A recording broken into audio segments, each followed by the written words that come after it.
everyone, and welcome to the Eaton Grange estate, episode 7.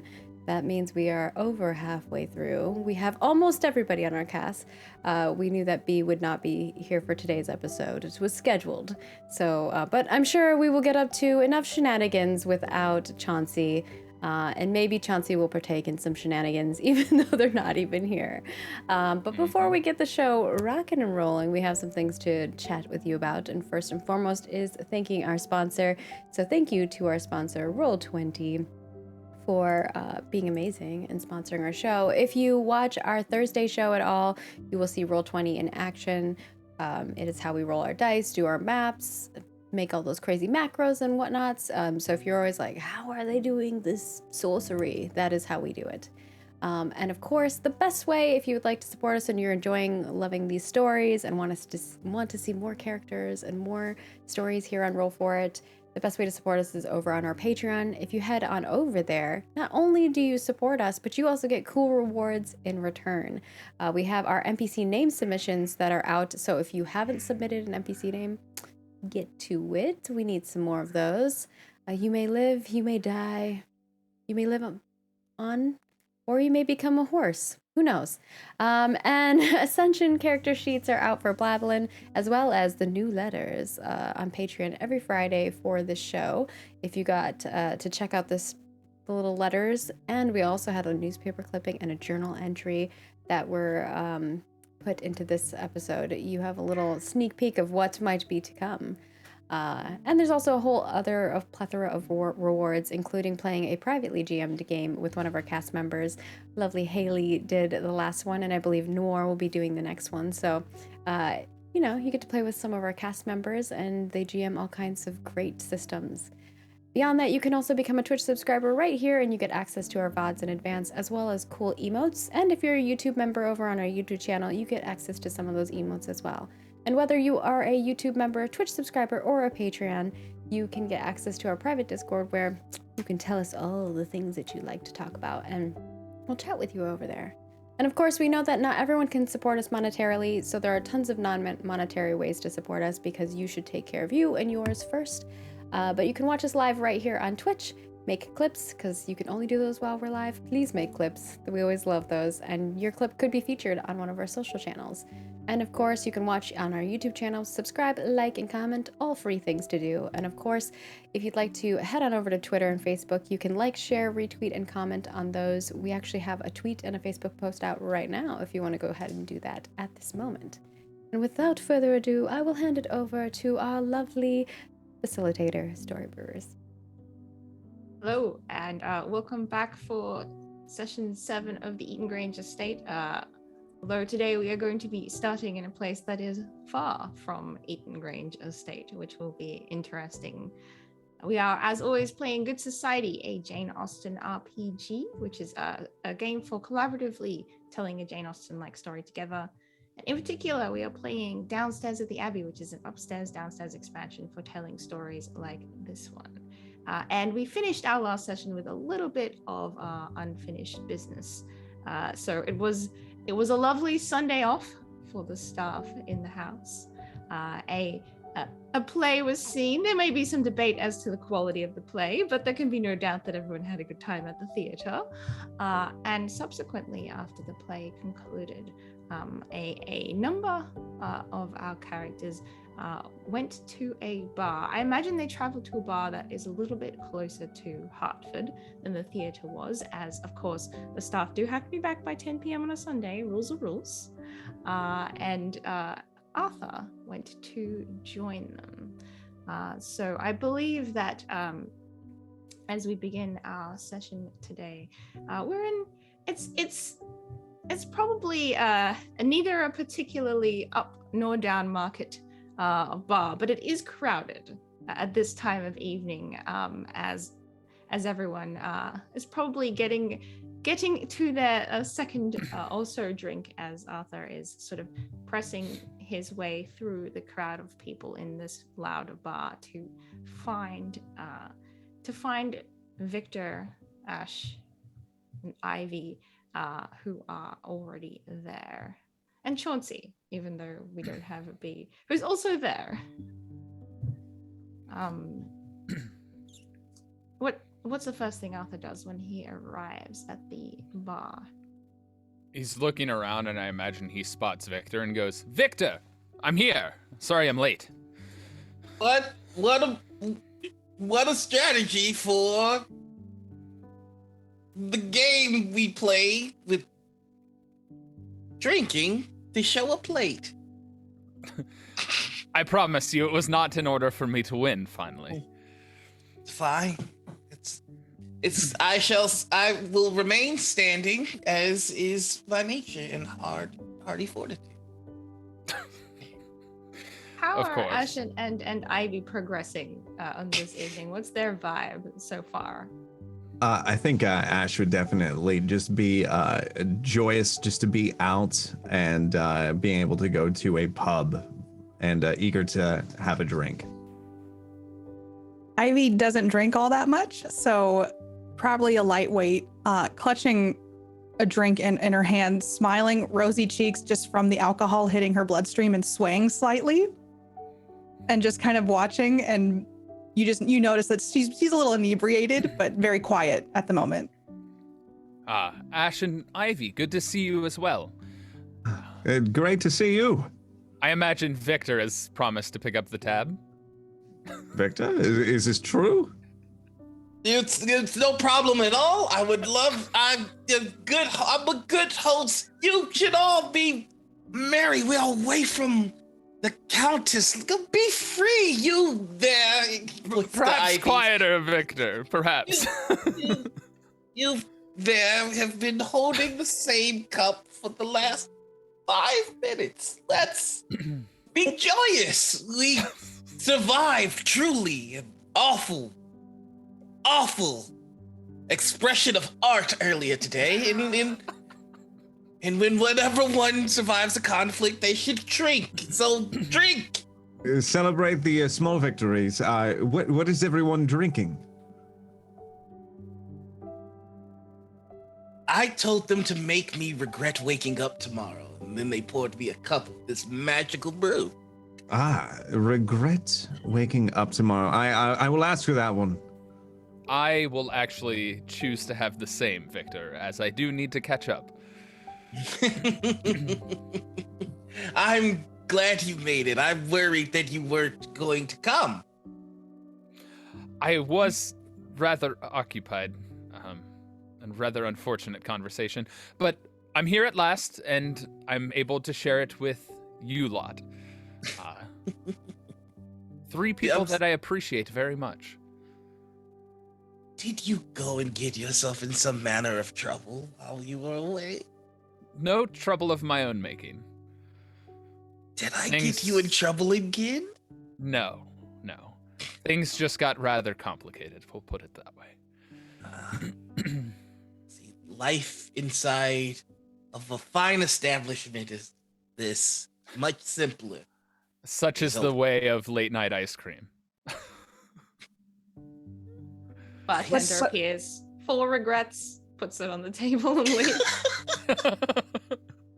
What is that? Why is it Regret. called a regret? Oh, you'll know tomorrow morning. You won't regret drinking it now, I'll tell you that. I'll reach for it. Like, is it just like a mystery drink? Like, I have no idea what's in this. Arthur is handing it to you, Ivy. All right. Has a deliciously fruity taste. Does it taste like alcohol? Sure does. Okay. It's very strong. Is this what you normally drink? Oh, no. I said that I wanted to regret waking up tomorrow. I usually ask to regret being born. It's much stronger. Well, I will say I do enjoy the taste of this drink. I have to say I do enjoy it, and it's an honor to be amongst all of you here tonight. The pleasure is truly all mine. Apologies. You all worked so tirelessly to to make our estate presentable. So to you. To everyone here. Yes. Are we gonna get in trouble for being here? No. Probably. Okay. As long as Victor. Mrs. Crow isn't around, I feel like I'm fine. Miss Crow. Oh. Then I look over at Victor and Arthur really quick. Is a very nice woman. You can speak candidly, Ivy. I could feel the blade against your neck as you said it. Maybe it's the drink, but she's just a little strict. Very strict. She's rather cutthroat. Closer. I would I say do- she's rather responsible and, well, unfortunately under the rule of one who is not lenient. May I speak freely? Considering cutthroat has come up. There's no need to ask permission in a tavern. In fact, I insist that you only speak freely in my presence. If you could, Well, it would be wonderful. I do have a question for you, Lord Victor. Yes. In your travels, were you ever a pirate? Arthur starts laughing. No. I learned very quickly, however, that I do not have the talent for acting. And I learned that by taking the role of a pirate. So in a way, you were a pirate then? If anyone was a pirate, it was me. When I was 3. Off swashbuckling and stealing hearts, huh, Arthur? But no, Ivy. I only ever pretended to be a pirate. I never actually was a pirate. I have to say, the shoes were always amazing, I have to say. Oh, well, yes, they are amazing. It was part of the costume. Oh, the puffy shoes are part of the pirate costume then? Yes. I still have a number of old costume pieces hidden in my wares. Did you do a play on a war, Victor? I did. It was terrible. I imagine a lot of death was involved. It was the worst thing I'd ever written, and still somewhat better than what we saw today. What was the play exactly about? What was the premise? I'm just gonna jump in there. Sorry, because I imagine that we could probably spend quite a long time hearing about the various things Victor wrote, and indeed I would love to. But I know there is a certain conversation between two people who both have the same last name that we might want to see at this bar. Ooh. Yes. I'm sure as you continue on in the tale and all talking to Ivy, Arthur will be like, "So Ash, I believe you had a conversation with the Lady Lydia." We did actually. It wasn't anything too pressing, but she was always remotely very kind to me and never really pressed any issues. They always asked, brought up several times about my childhood, but I always expressed, Tom McGrain at the range, he's been like my absolute father. And since then, I say that, if anything, he is my family. Yeah. Did you run away from home? Is that why Tom is like a father to you? When I was younger, I let me just say, I loved my parents. My parents were everything to me. And all of a sudden, it was right around my 13th birthday, not quite, and my parents got into a pretty big fight. And I felt like I lost everything. I lost family, I lost friends, and it it's a bit personal, but I just couldn't be there anymore. And I just took off. I took off, and I just couldn't take it mentally.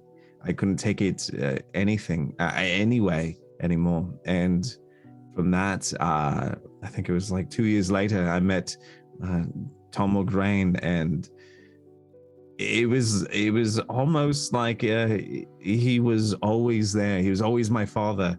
And from get-go, we just were on the same beaten path. And I would do anything for Tom. I truly would.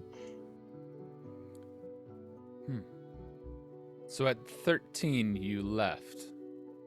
Yeah. Do you know what ever became of your parents? Truly, I don't know. My father was, he used to be so kind. I can't say enough how kind he was, but something happened where he just turned dark, and it was hard to be around. It was very hard to be around. And what of your mother?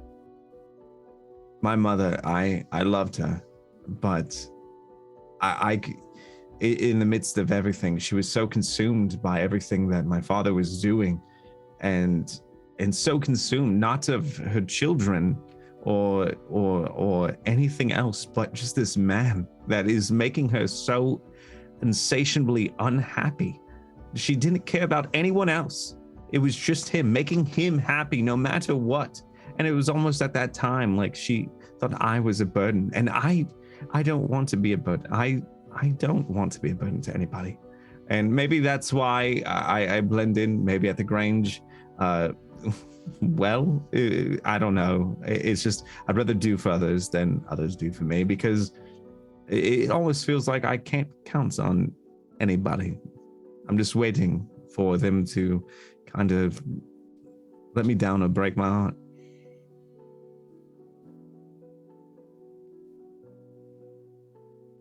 Where was it that you ran from? Not whom, but where? Well,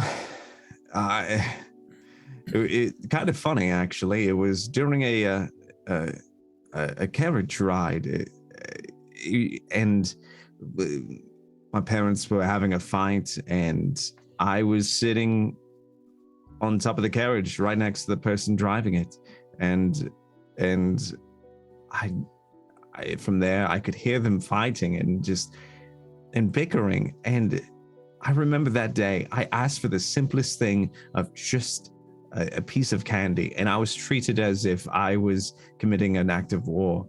And I was so heartbroken and thinking, you are my father. Shouldn't you love me? I know that things are not happy at this time, but I remember just thinking to myself, like, there has to be something else, something happy. And I just took off on that.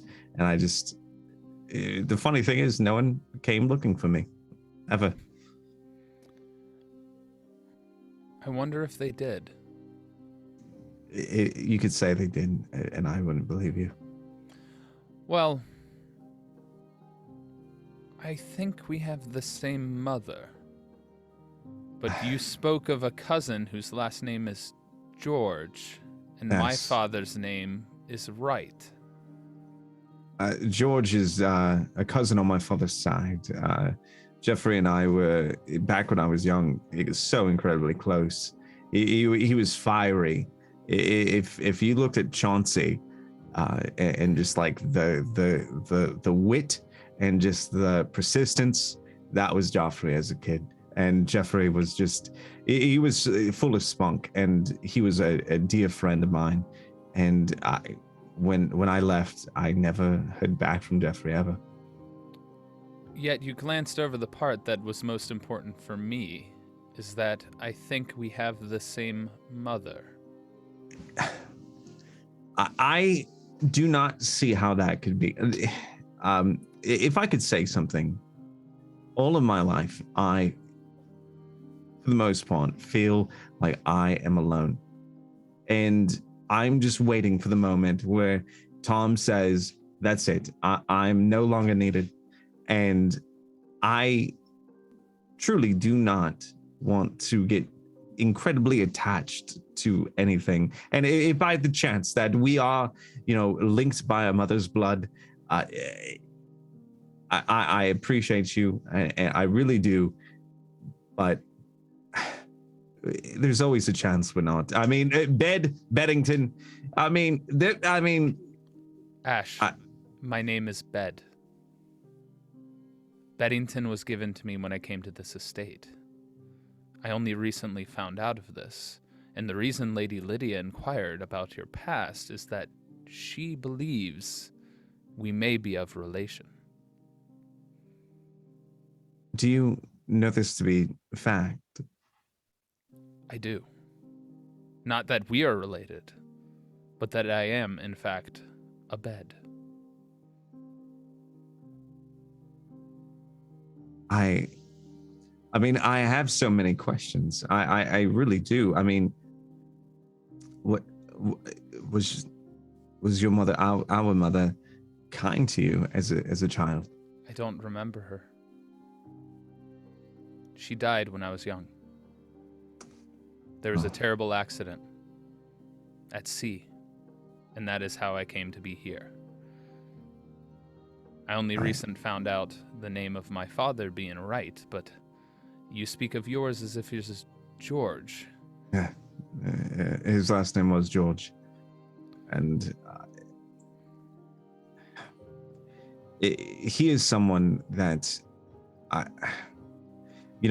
it's twofold. Like, I'm glad that he was in my life because I probably wouldn't be the person I am, but I hate what he did to our family, and well, if it's any consolation, I would imagine since our mother remarried and I came to be, if we do in fact share that, I believe he is passed. Or she hopefully found true love, if anything.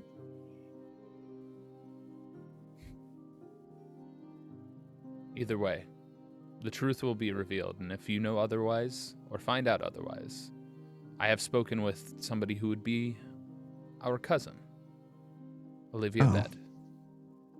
And if you would choose to write to her, I'm sure she would welcome it. I have inquired as to possibility that we are, in fact, half-brothers. Yes, if you could give me her address, I would love to reach out for sure. Most certainly. I will send word to you when we are back at the estate. I don't have that information on me at this point in time. That is, that's a little extra for a pub right now. But I do, if I may say, Arthur, I do appreciate your candidness. I know that this is not something that is easy to talk to. And if anything, cheers, Arthur. Cheers.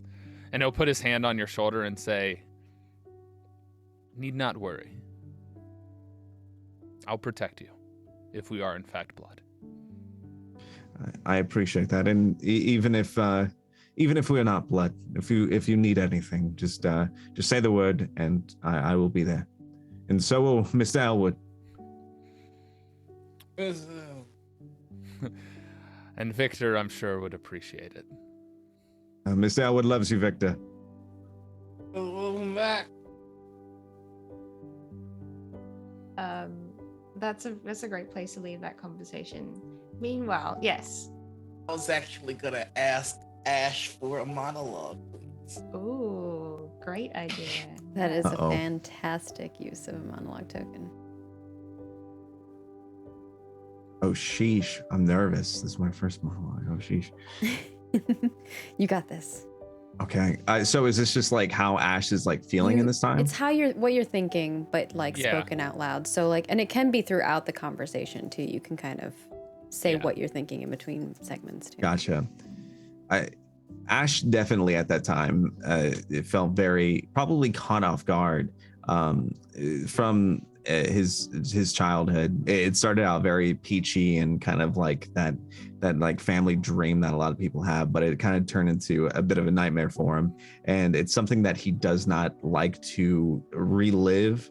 And no matter any time, if anyone asks about his family, he always, no matter what, will always bring up Tom Morgraine, who really did take him in. And no matter what, we'll try to deflect like it's a karate artist, just making sure, no, Tom, and not trying to get back to the root of the family. And through that, everything Arthur asked kind of like lowered the defenses and brought up things of like cousins and family. And during that time, it was something that Ash probably felt a lot of nostalgia for, but also feeling the pain. And the one thing that Ash always carries is the fact that he always feels like, okay, when is everyone going to leave him? When is it like, okay, you're no longer needed here, and he has to uproot again? And I think his biggest fear is just uprooting and not letting people in too close to the fact that, okay, hey, this person is going to be so incredibly close and then he has to leave. And I think that brings him a lot of fear because he's experienced a lot of pain in that with isolation from family. And but at the end of it, definitely felt closer to Arthur with the kindness, and Victor with allowing Mr. Elwood or giving drinks. It was definitely something that was appreciated.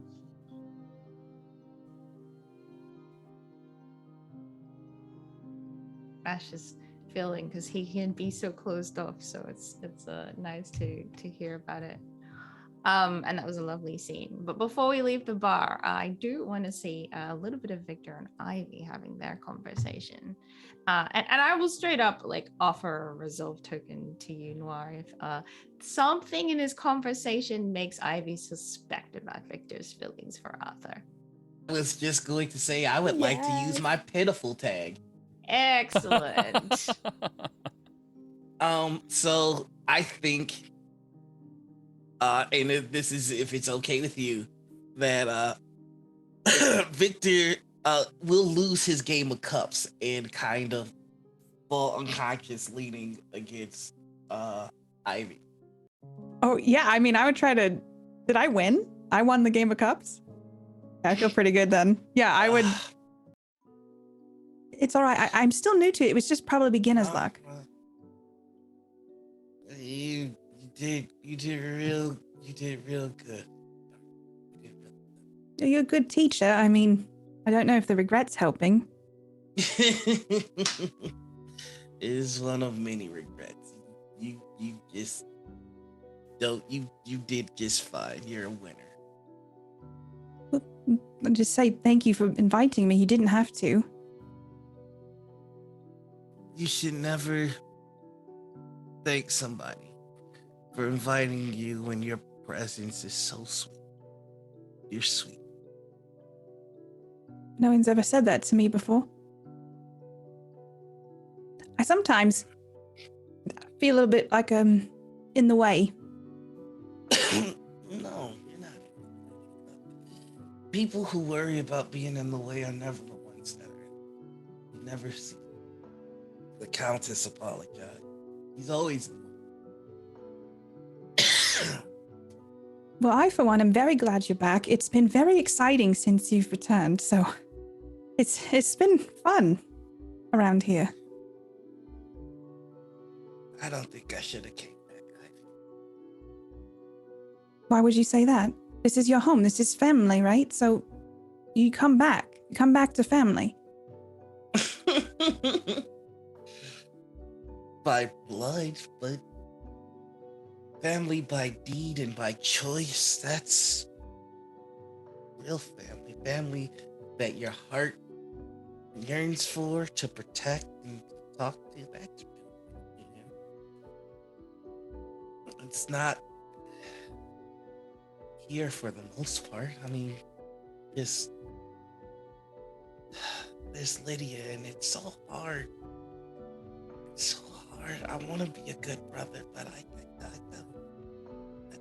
don't know how there's all this that Mother has put inside both of us that makes it so hard for us to love each other the way you're supposed to. And then there's Arthur, and I can't.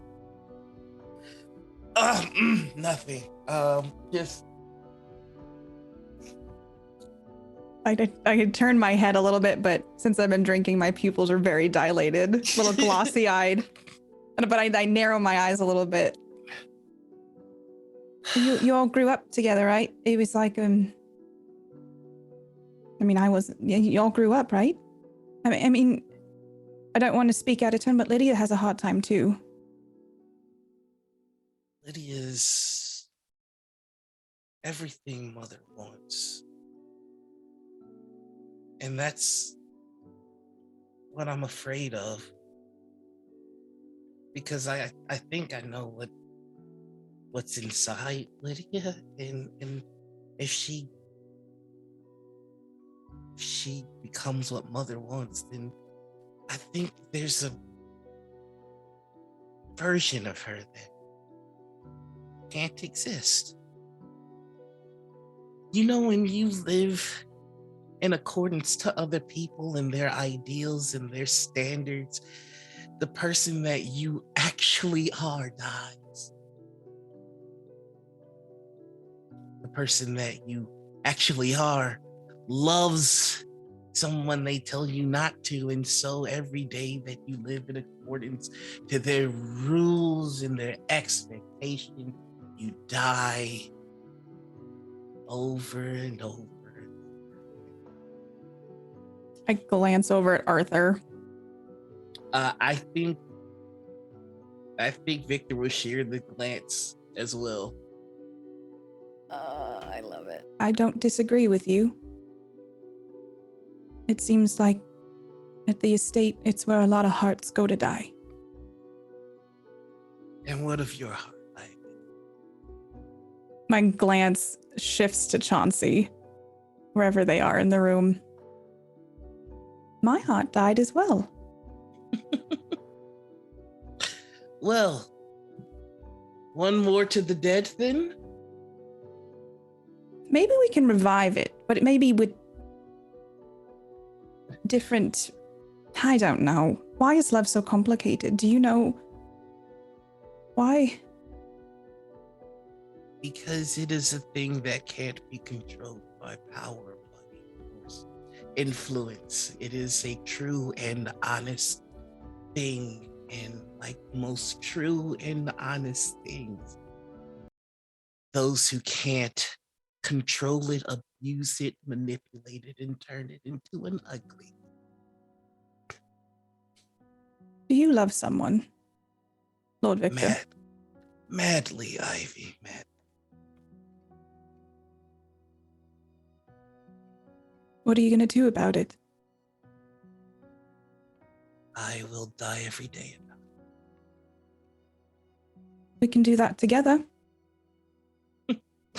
Well, you are a worthy adversary in the game of cups, so I shall find myself dead in good company. Yes, I do feel like maybe we'll turn it around, right? It can't be like this forever. It can. And it... A single tear will like roll down Ivy's cheek. We're too young to die. We are. But it is the oath that demand that we do so. And I'll glance at Chauncey one more time. And it's almost like the last time I'm planning to look at Chauncey that way. And I turn my attention completely to just Lord Victor after that. I think just taking a glance at Chauncey, Victor will say, it's a fine young man. A little strange, but fine. Chauncey wasn't always like that.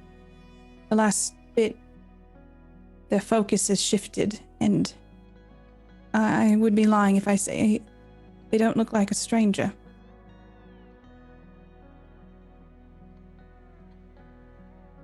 I recognize I recognize someone whose heart has been taken by ambition. I would count yourself lucky, Ivy. I don't know that there would be room. Sadly, with the admittance of that, I think you're right. I don't think there is room for me. I hope you find someone. I hope you do too, because I truly believe you deserve that. I appreciate the sentiment. But Mother is right about one thing. I don't believe that I do. My face contorts when you say that. Who says that everybody deserves love, true love? I might be a romantic, but it's true. You find the right person, and maybe we meet the wrong ones along the way, but there's got to be the right one. The one. There is the right one. I was blessed enough to meet the right one twice. One taken from me.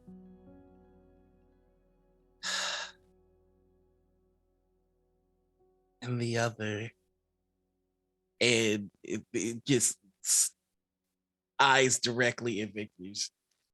I follow your direction. gaze. I mean, in Yeah. Arthur's direction, just and one that is better left unspoken. And are actually going to lead them in that exact moment. I want to offer a resolve token to Ivy for Chauncey to hear the initial part of that last conversation about love, meeting the right ones and the wrong ones along the way, as if Ivy suddenly just spoke louder. Like that would be a resolve token for Chauncey, right? It would be for you. For because you. of Oh, the for me. fact Oh that- yeah, I'm fine with that because it's like this is Ivy taking a stand of like everyone's been telling her she kind of deserves better and realizing that I need to leave that chapter now. You now have 5 resolve tokens. Dang, Ivy's. I gotta spend I'm some. afraid of what Ivy's gonna do with them. That's the thing.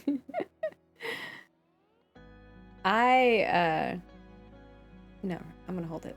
I was thinking about doing a monologue token, but I think there might be another moment. Was that appropriate enough for the pitiful tag? I just want to check. Oh, that's great. absolutely. Yes. It was Okay. good. That, yeah. Someone's gonna have to carry you out of that bar. Oh yeah, he I love that. is gone. Excellent. So I do want to cap off the very end of this novel chapter with just a little vignette, because while this conversation in the bar is taking place back at Eaton Grange, Lydia is making her way through her father's diary that was given to her by her mother. What is, as we see her in the evening by candlelight reading through this diary, what expression do we see in her face? What's her mood reading this? I think some of the pages bring her like smiles and maybe even like laughter out loud. And then there are some that, you know, you see like a flicker of light glinting on like a tear in some moments. And I think there are times where when she does cry, she just lets herself cry. I don't think she's really done that in a very long time. And for Lydia, this is very much like she's almost like grasping at like this vision of what her father is, because when he died, she was only 4 years old, so she doesn't really remember much of him at all.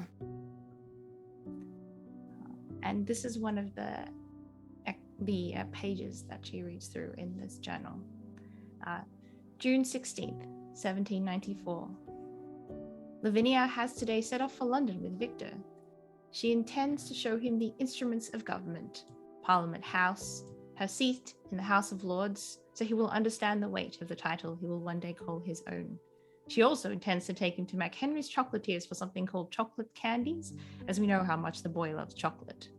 She does spoil him so, but she asks much of him too.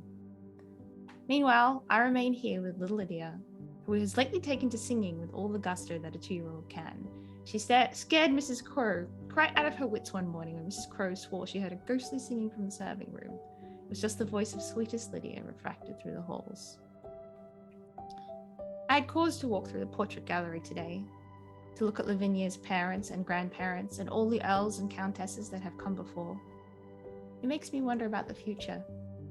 What sort of earl will Victor be? I think the thoughtful sort, feeling deeply, always wanting to please everyone around him. And what kind of lady will Lydia be? That it is too early to say. I wonder who they will love, what kind of family they will have of their own. I want so much for them to find the happiness and affection Lavinia and I have. It seems a dream now to think that when I met Lavinia, her love had nearly pulled her family into disrepute. I sometimes wonder whether she had chosen me for love or convenience. But then I remind myself, it surely does not matter. She loves me now, and she will love me tomorrow. She loves our Victor and Lydia unspeakably much, and that is all that matters to me.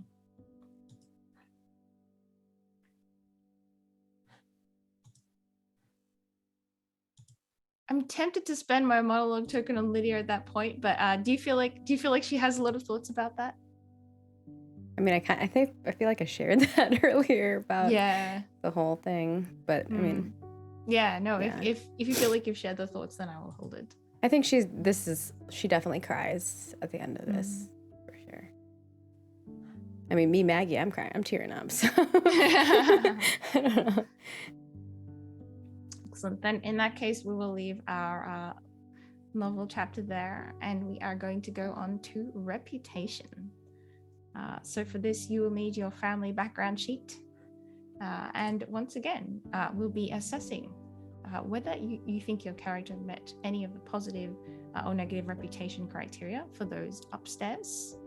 And for those downstairs, it's those same questions of, did you bring scandal, shame, or severe embarrassment on the household? Or did you go out of your way to protect or restore the household name? And for this, I would like you to think back as well through everything that happened last session, since we hadn't done the bar scene, so we didn't get a chance to do this last session. I would say, did Ivy bring some scandal leaving Arthur's bedroom at 9 p.m.? Could definitely be maybe, said, so yeah. yes. Or is that one kind of a... I think it depends on how you feel about it. Yes. Well, like, I know, like, Ivy knows nothing happened. I brought a hangover cure. But other people might think something happened. So I guess, yeah, that's the only thing I can think from last session that could potentially be... We did have it as a rumor. Yeah. That's true. We did. I think it makes sense. That would mean that Arthur would get a negative tag as a result. Sorry, Arthur. And the rumor that spread. What negative tag do you think that might be? Katie, you get to think about that. I do? Yeah, you do. Oh. Yeah. Is there a list of Katie these? looked kind of excited for that. I'm like, ooh. It can be any word that you think describes what people think about Arthur. So I have an important question. Mm-hmm. Now that Arthur has found out that he's kind of a higher echelon in society, does his background change? It could definitely change once it is known, because family background is all about how society perceive you. Mm-hmm.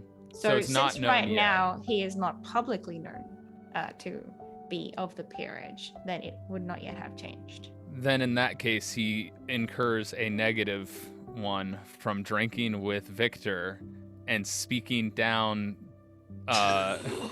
to somebody who I would be considered at an equal level to in Miss Crow, because I'm merely a mister. Well, I would say that being a member of the household, you would be considered above in station to Mrs. Crow, who is an employee of the household. So I think you get away with that one. So I avoid a negative tag? Well, don't worry, you get one from Ivy. Yeah, I know. I was thinking I was getting two and I was going to have a real bad reputation because that would be my third. my brain is thinking, would careless make sense from the drinking and then having a servant in his room late? I'm open to suggestions because I'm having a hard time coming up with like a specific adjective to express the situation. I think. I was thinking aloof. Ooh, that's that. Aloof I mean, doesn't quite fit. I don't think. I was gonna say short-sighted, like you were so focused on getting the hangover cure to Arthur that you didn't consider what other people would say about it. Yeah. That's possible. I feel like careless is probably the most fitting of those options. Yeah, just kind of like Ivy a little sloppy with it, maybe Arthur a little sloppy with it. I feel like that's kind of fitting for what Arthur has been doing. Like he's that to does some extent, match up as lately. general He's been like, lately. you know what? I'm gonna be a duke. Yeah. He's been kind of a little bit more sassy and Yeah, like he careless has. lately. Yeah. Drinking with Victor during the day, being a little crazy. Careless it is. Going out at night with some of the help. I feel like Victor is catching a lot of the blame right now.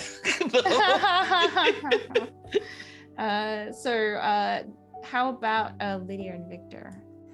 I feel like Lydia has definitely probably gained positive tag in the sense like she's been really focused on like the duty to her station and like even so much as like helping her brother who clearly is not like she could have partaken in the day drinking instead, which would have been a really fun alternate universe and I did consider it, but it didn't make the most sense. Yeah.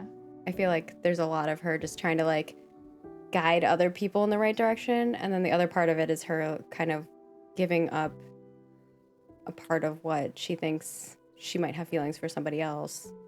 She has feelings for two people who she now cannot go for, is how she feels. So she feels like she's like giving up a lot for other people. Sounds like giving is the positive tag. That's true, actually. Yeah. Or self-sacrificing. Yeah. Yeah. Yeah, I was thinking something on that. Yeah, that makes a lot of sense. And she's really living up to that golden child reputation condition that she What happens when I have think. 4? Nothing.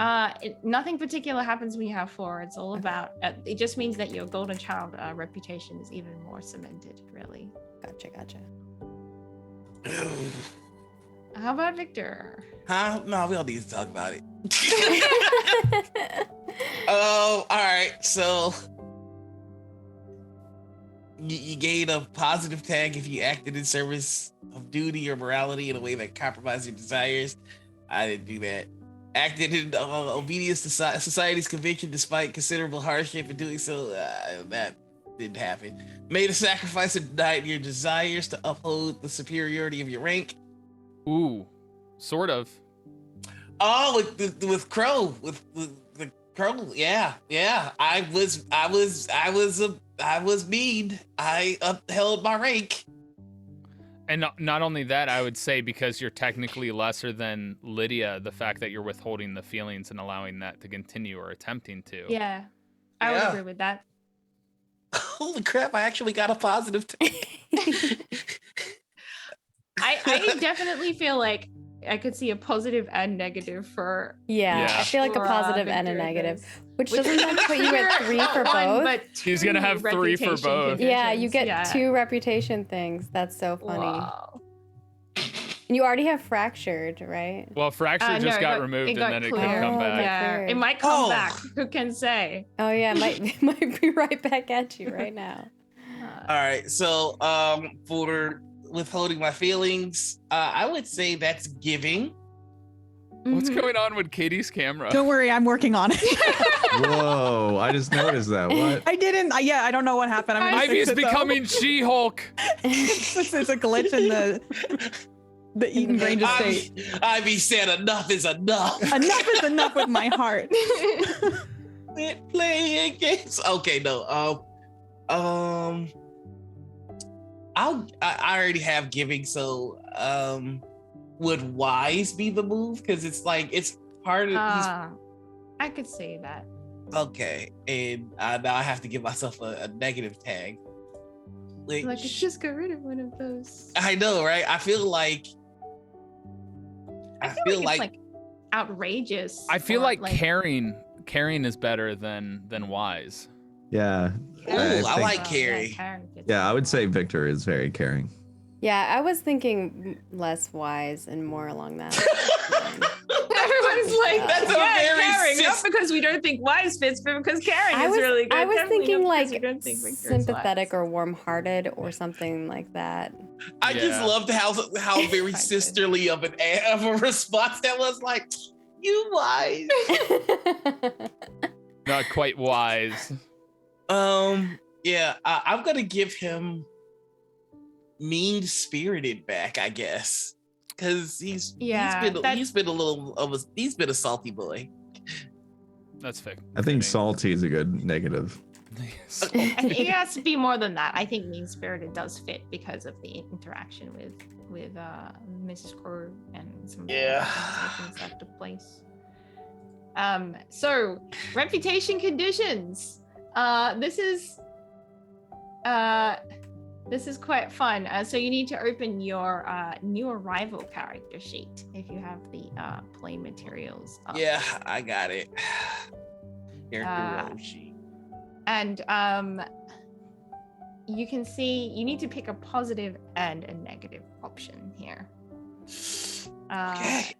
So for positive reputation conditions, your two options are unexpected connection, which is a famous, wealthy, or aristocratic connection you made abroad arrives in town, or quite indebted. Choose a connection, and until this condition is erased, the connection is in your debt for good deeds you performed while away. And then, of course, for negative, you have the same options you had before, which is great offense. Your actions are offensive to someone of local importance and they mean to make it known publicly. And fracture, someone close to you is appalled by your behavior and refuses to talk to you. I like offensive as being the other Playwright. Yeah. Yeah. Yeah, he's gonna give it to me big time. Okay. Yeah, I'm gonna take unexpected connection Mm-hmm. because I feel like that's very Victor to like just have somebody come out of the woodworks. Blue. Yeah. And then great offense. Let's do this. Yeah. Okay, and so this unexpected connection, we will create them between sessions, and they will be making an appearance at the theater next session. Yeah, something good's happening. So that is reputation, I believe, for everybody, which means we are moving on. I have one quick question. Yes. Is it possible Arthur gains a positive tag because he's sacrificing his own desire for his family by allowing and protecting the family name of the Wards, and how he wrote to the Countess and is basically trying to make sure this is done properly without harming them? Yeah, I could see that, because he could have just been like, "Hey, world, I'm gonna be a joke." So yeah, if you think that's the case, yes, you can get a positive tag from that. I'm gonna put in honorable then. That is something that Arthur cares a lot about. All right. So that's reputation, and we are going to move on now to our epistolary phase with some of our letters that were written over the break between sessions, which we will also be integrating with our novel chapter as usual. So today is, of course, we're cutting forward in time a little bit to a very important day at Eaton Grange, because it is, in fact, the event of the season, according to many people, but particularly according to Lady Jane Sefton, because this is her welcome home ball today. And there is a great there's a great hive of activity and busyness in the household, as those downstairs are scrambling to make sure that preparations are finalized, everything is in place, everything is perfect. There is quite a number of guests invited to this party, more than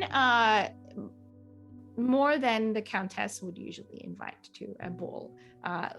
Lady Jane has far more acquaintances than the Countess does, and even to the point where some external help has had to be hired from Hartford Village, because they just need more people to accommodate the large amount of guests that are going to be coming through the door.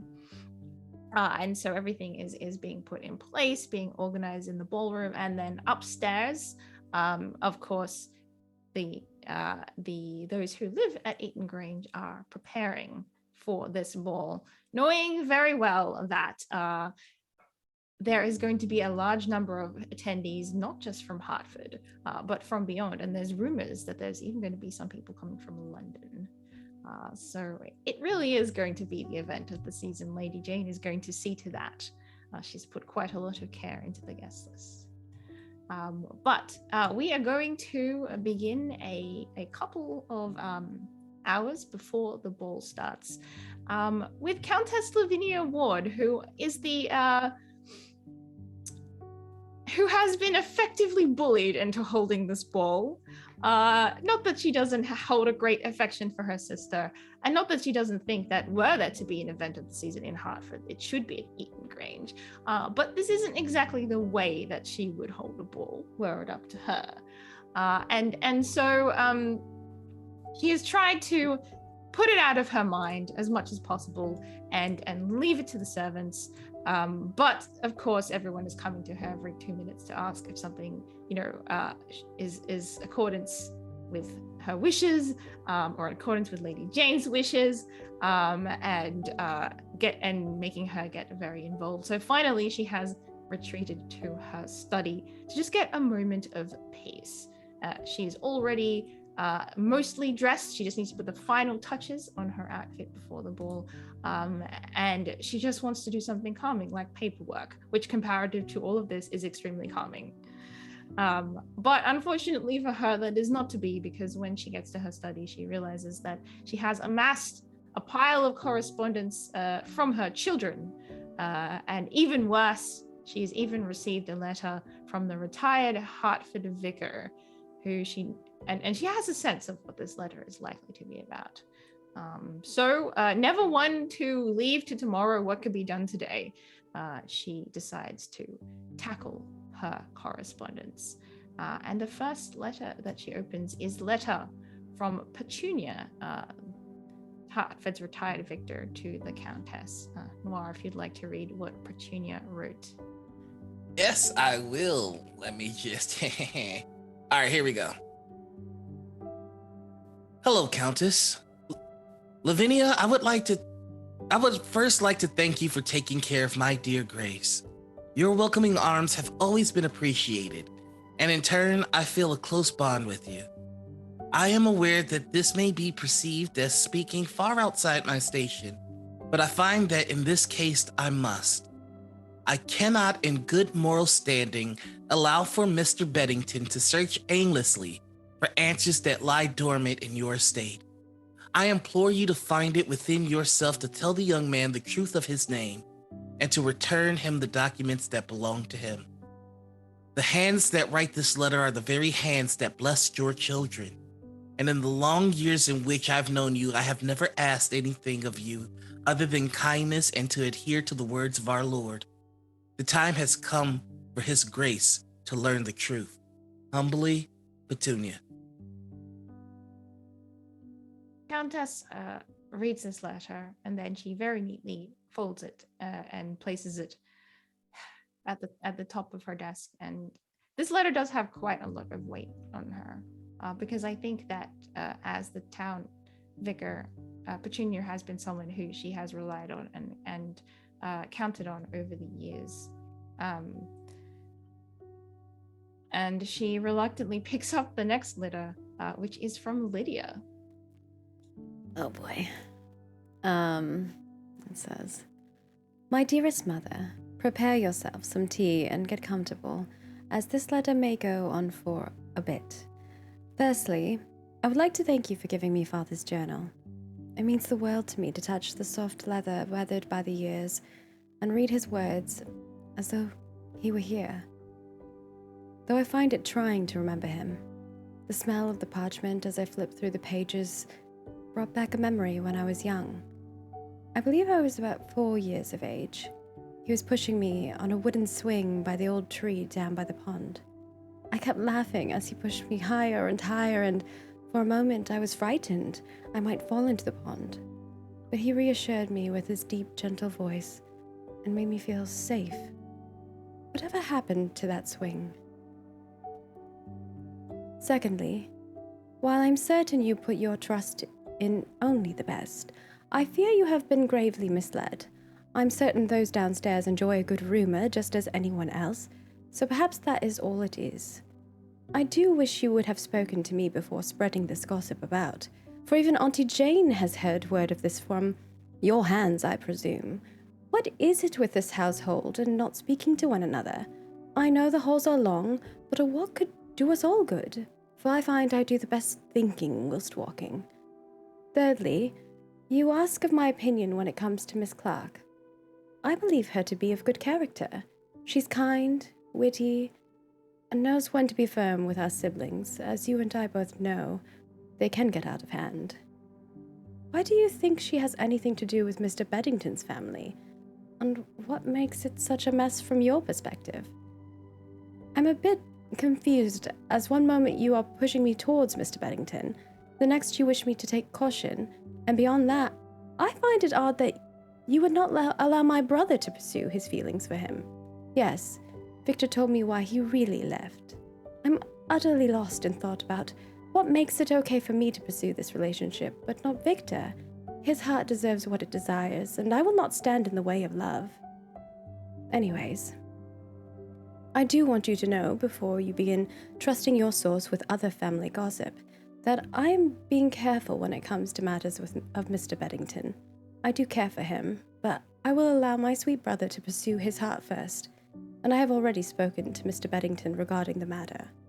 In the meantime, I'm keeping an open mind going into the homecoming ball.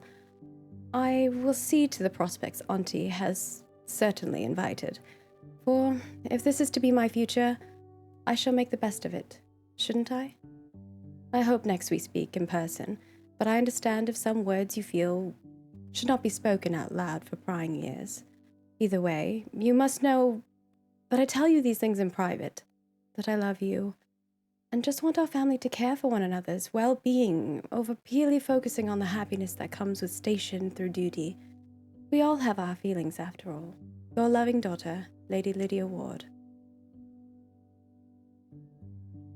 Upon finishing this, the Countess sighs. Can one not tell Jane anything? Is anything one tells one sister doomed to be repeated? But then I think she just sits there for a moment thinking about what Lydia has written. And she goes to a chest of drawers that's behind her in the study, takes a key and unlocks the top one. And inside is a small portrait of her husband, Lydia and Victor's father. And she takes it out and she places it on her desk. She looks at it. And then she opens her final letter from Victor.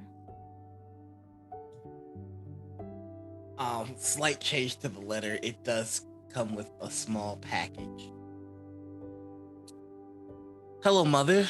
I have no doubt the whispers of my actions have made their way to your ears. I would like to take the time to apologize. I have every intent to fall in line. Old habits do die hard, as they say. I would also like to take full responsibility for Arthur and the good footman Ash. They were merely under the sway of my influence and abuse of power. I would see that all consequences you find necessary for them fall on my head. I will do better, Mother. Sincerely, Victor. There is a P.S. This is the change to the letter. P.S. I pray that this is an acceptable token of my submission.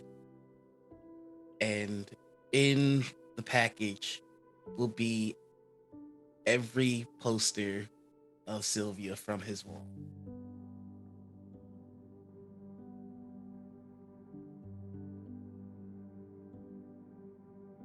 This is just like a lot. So I think she just sits there for a bit. Then she takes the posters and like puts them, does not crumple them or fold them in any way actually, but puts them neatly in a drawer behind her.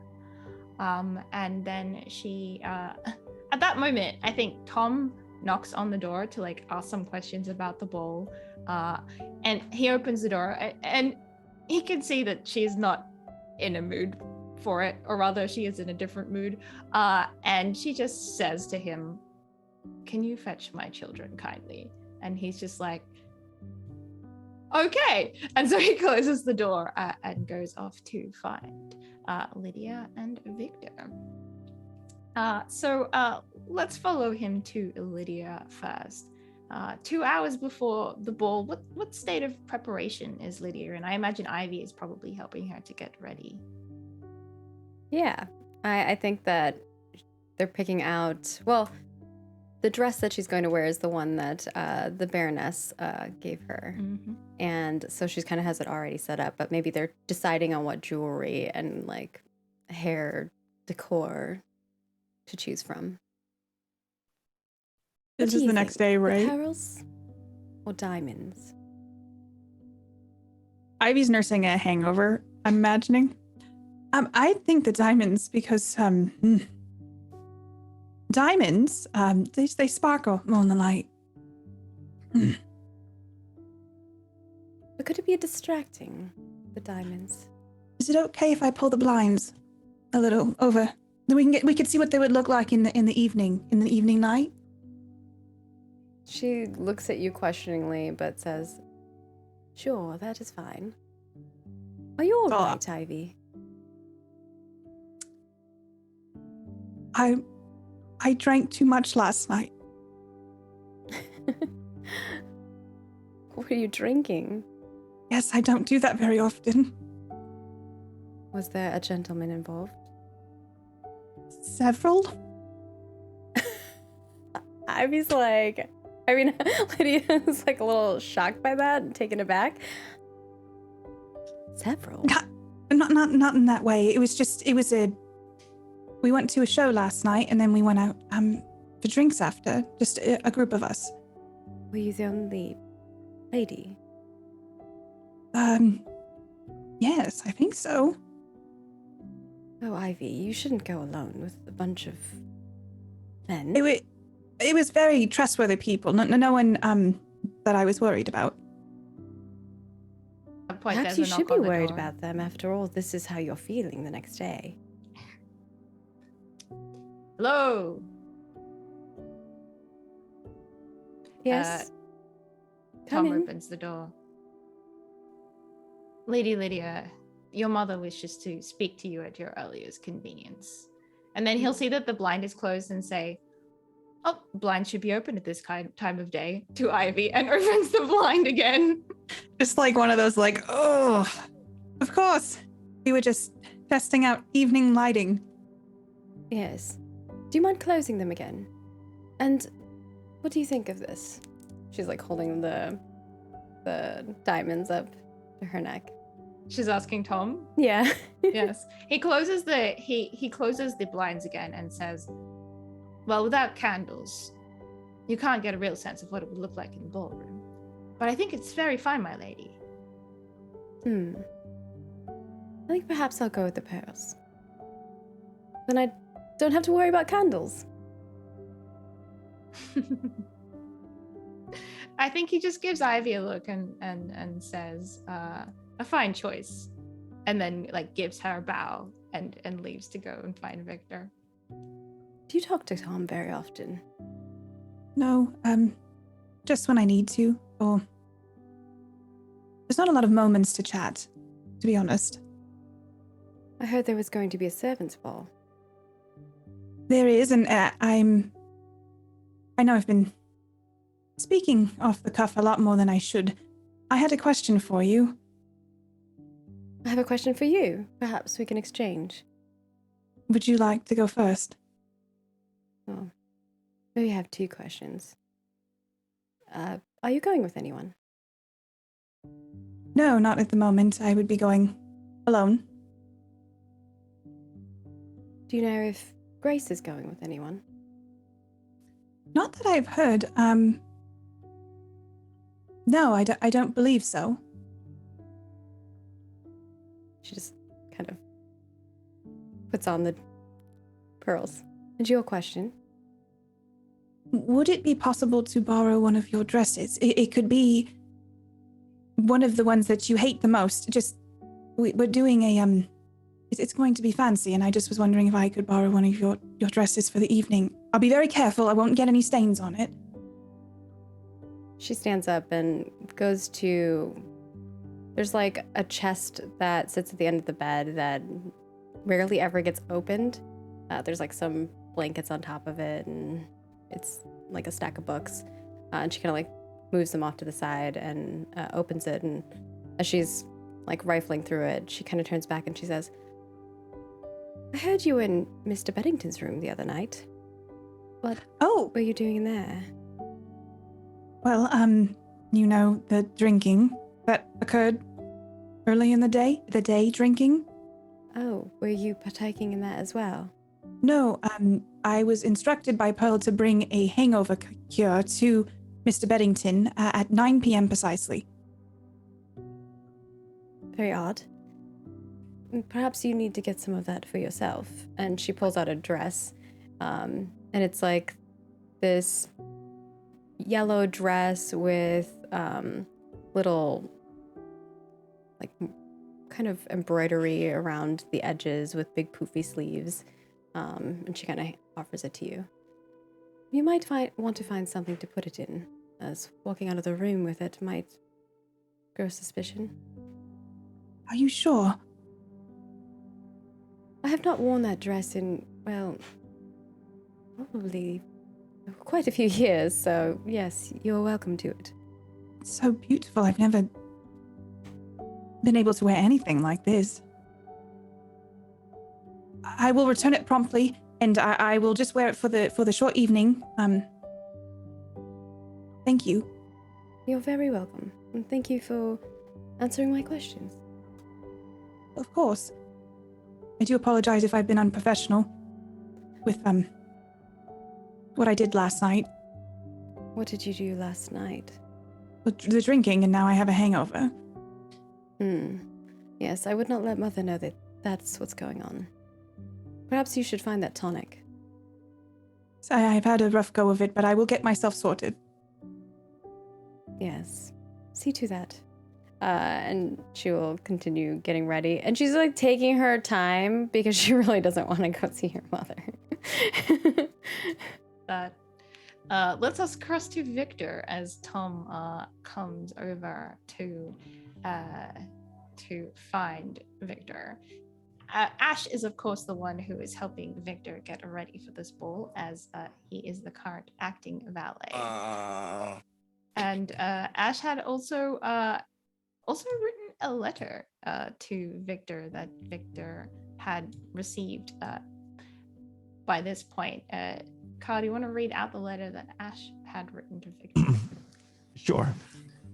Dear Lord Victor, I want to write to you and say my humblest thanks to you for allowing me to not only enjoy these boots that I've absolutely adored from afar, but allowing our fox, Mr. Elwood, to be part of this estate. I know I am part of the downstairs crew, but all of my life I felt like I've had no family. Recently, I felt true happiness for the first time in a long time. Thank you, Ashbet.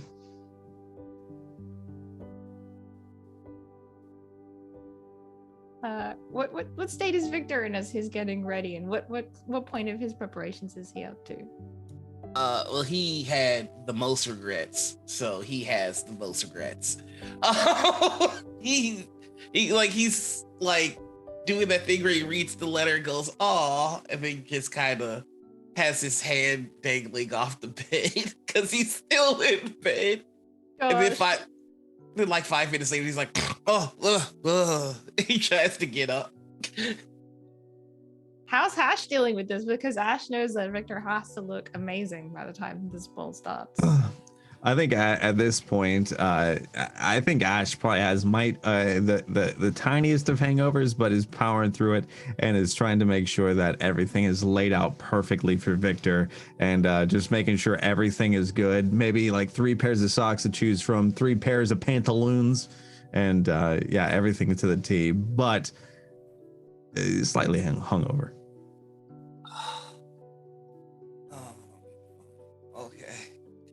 I think like Tom comes around the corner, sees that Victor is like just now getting out of bed, sees everything that's laid out for him. Like, you know, he knocks, but then he comes in because it's Victor. And bows slightly. Lord Victor, your mother would like to see you in her office at your earliest convenience, which I can imagine will not be too early. Hi. Good morning. Is Good there anything morning. I can get you, Lord Victor? Water. Water, coming right up. I'll be right back, Mr. McGrain. Thank you, Ash. It won't take me too terribly long. And he's like putting on the pants as he says this to get ready. I'll be right there. Tell mother. Don't tell mother anything. I'll be. Oh, he Yes, puts the sir. shirt on backwards. Yes, that is my lord, perhaps you will wait one moment for Ash to return. He will be able to assist you with that very deftly. And then I think like Tom like picks out like the worst options that he can see on the bed and immediately like picks them and just puts them quietly back in the wardrobe so that neither Victor or Ash can choose that option. And he says, "How are you finding Ash as your valet?" I don't think that they make anyone more capable than Ash at being a footman. How would you say he compares to Chauncey?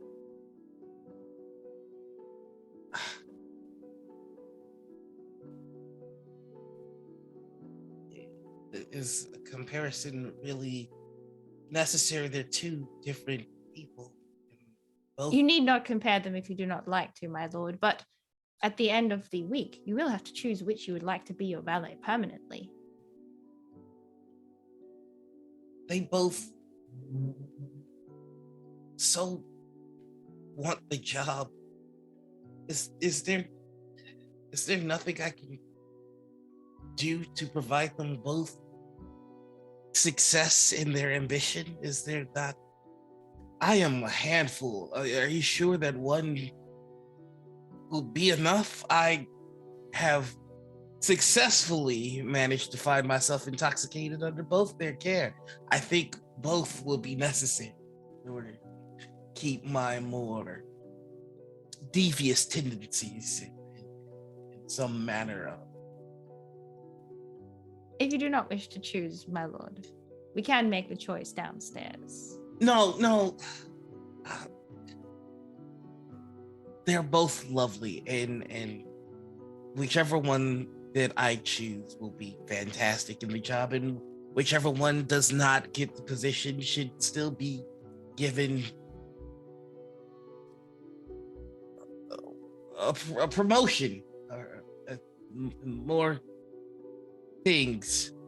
Very good, my lord. I shall ensure that whoever does not get chosen receives more things.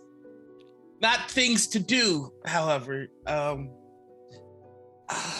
understand you very well, Lord Victor. And I think as Ash is coming back in, he will give Victor a bow and say, "I must be off because apparently there is going to be something called fondue, and I'm required to supervise its creation." And he leaves. Tom, I please save a little fondue for the both of us later. I think he just gives you a little bit of a look, but then I think when he's like turns away from Lord Victor, he gives you a wink, and then he walks out of the room. Lord Victor, here is your water with a little bit of lemon in it. Oh, yes. Well, fondue. Yes, I'm very excited about this. I hear all of the French girls love it in France. What's fondue? Fondue. Imagine this, a chalice overflowing with melted cheese. Leave Lord Victor in contemplation of that as we cross back to the study. We do get the sense that the Countess is going to be waiting here for quite some time. But who does arrive first? I feel like Lydia probably does show up first. Despite Victor's attempts to get dressed post haste. Yeah.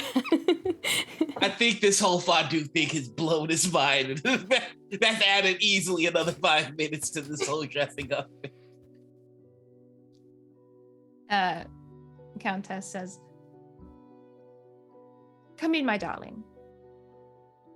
She comes in. She's like, "Mother, you wanted You to look see lovely. me?" Yes, sorry. We were getting ready. Not at all. We are waiting for your brother. I am not surprised to see that you've arrived first. My brother? Yes, there is something I would like all three of us to clear the air. Does this have anything to do with the letter I sent you? Naturally. Well, then I gladly welcome it. And she makes herself comfortable.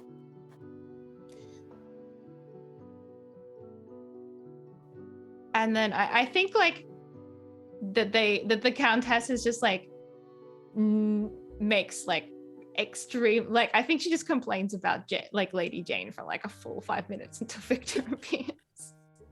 Like, you know how much I love your aunt. Is trying but to really defend her aunt. Yeah. Good. Oh. So when Victor appears, they're well in conversation about but you know those stories aren't even true, Lydia. Half of those stories are completely fictional. But they are enjoyable stories after all. Apologies. I did not mean to keep you both waiting. Victor looks clean. Like, he's very much sucking it in until this is over. Yes, I received your letter. Please sit down. Yes, mother. And she stands up and she closes the door herself. Lydia leans and over then- and says, "You're looking quite dapper today, brother." And you are looking wonderful as always. I'm excited to see Auntie Jane. Although Mother, maybe not so much. Mother just closed the door herself. I imagine that we may find ourselves in some manner of trouble. Perhaps we will get scolded again and have to sit in the corner. Well, I'm You glad know that we this did room get is together. very small and I can hear the both of you. Apologies, mother. I was just joking. I know. It is nice to laugh again as a family, isn't it? But I do want to talk to you about a serious matter. I received both of your letters and I believe this matter to be of great importance to our family, so I would like to come to an agreement in regards to it. And she sits down at her chair on her side of the table. It is, of course, about Mr. Beddington. Or Arthur. Or Mr. Bed. Or whatever it is that you would prefer to call him by. I would prefer to call him by whatever he wishes to be called by. Well, he is not currently here to indicate what he wishes, so let us call him Arthur, as we are accustomed to doing. Very well. It seems that, Victor, Lydia is aware of the reasons for your first departure. I confided in my sisters. As you should.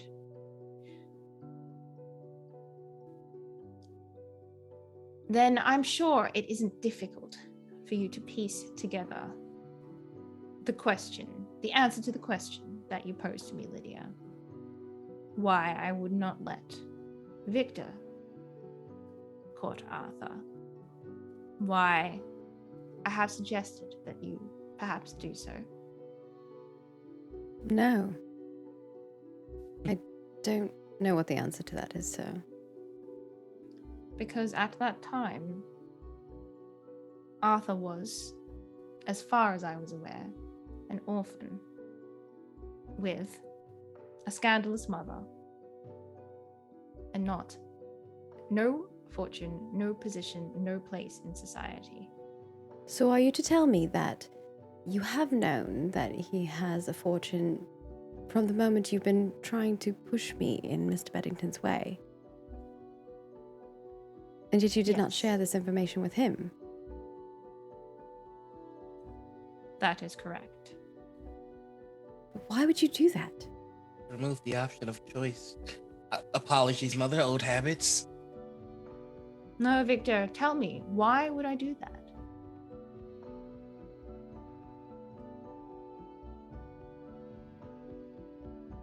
Arthur sees it as a privilege to join our family in the station that he is aware of now.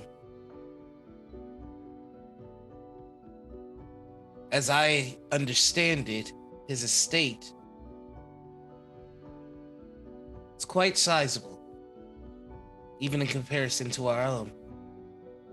It is. So, if Arthur were to join our family, well, thinking that we are extending a gift to him, and then become aware of his proper station, he would have already have tied himself to our family, and there'd be no taking it back publicly without disgrace. It's a clever That is move. how you may put it cynically, but yes. How is there another way to put it, Mother?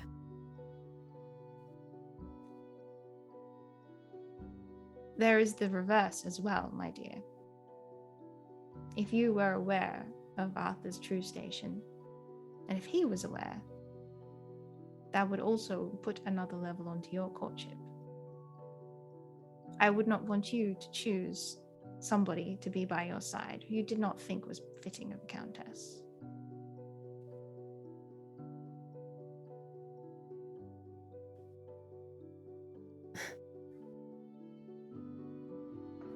I don't believe that.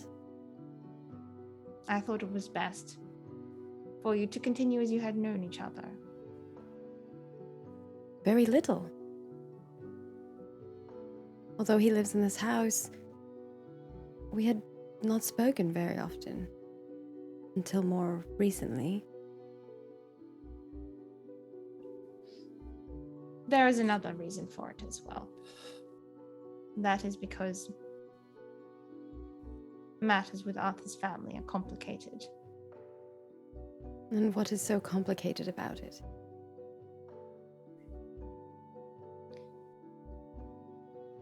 I have not told Arthur this. Would you You've wish me not to told tell you Arthur first? anything. Sorry. That is not true.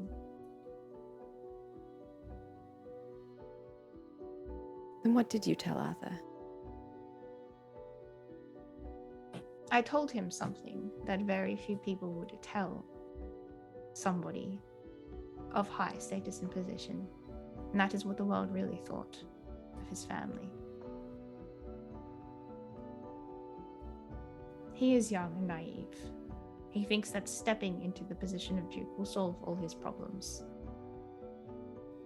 I do not think he is ready for society. He would do better with one of you by his side, and with the help of our family,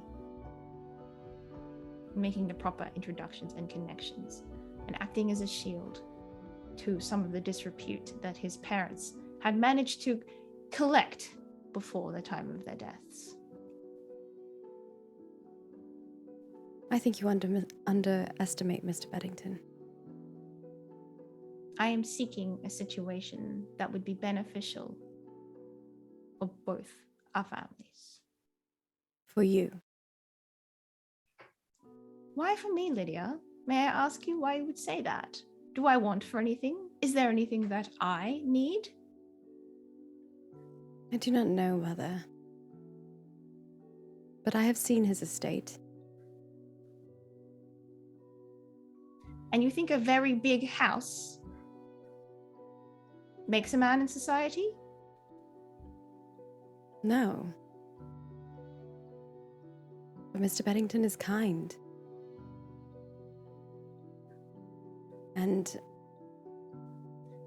stands up for what he believes in. Victor, what do you think of your sister's words?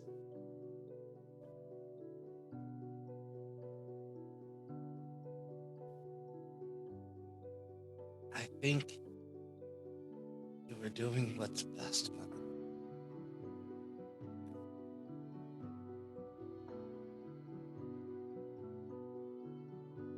Lydia just shakes her head and looks at Victor like, who are you? What have you done with my brother? The situation as it stands does not suit anybody. Lydia, you wish to step aside for Victor. Victor, you wish to step aside for Lydia. That leaves nobody to court Mr. Beddington, whether he wants it or not. You two must come to an agreement. One of you shall have the first dance with him at the ball. Who will it be? Lydia looks at Victor. Well, the two of you agree. So, shouldn't it be you, Victor? Had a very nice night up last night. I swore a toast to a very nice young woman. I don't want to get in the way anymore. But you're not in the way. Don't you see it? This is your way of getting everything you wanted. The reason you left the estate to begin with. And now it is being handed to you on a golden platter, nonetheless. Take it, brother.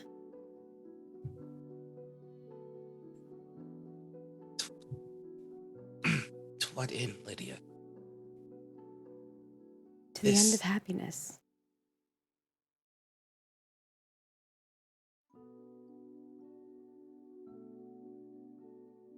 In all of the discussions that we've had in this room, us as a family, not one of us has given Arthur agency, a choice. Do you wish me to fetch Arthur now? I wish you to consider him as more than a... Respectfully, Mother, I would ask that you treat Arthur as more than a pawn on the board. He is... You say that a man in society is more than his house. Have you seen him? Have you seen his kindness? His tenacity, his adherence to being an honorable man in this house. This house. Do you think that I would let him court one of you if I did not think him to be a very good character? And yet the way he has been acting since he found the news of his inheritance is in direct contrast. And this is exactly the point that I am making. You've kept him in a cage. You've kept from him who he is, and he's starting to learn that he is as wonderful as I have been able to see from the moment I met him to the moment I asked you for his hand.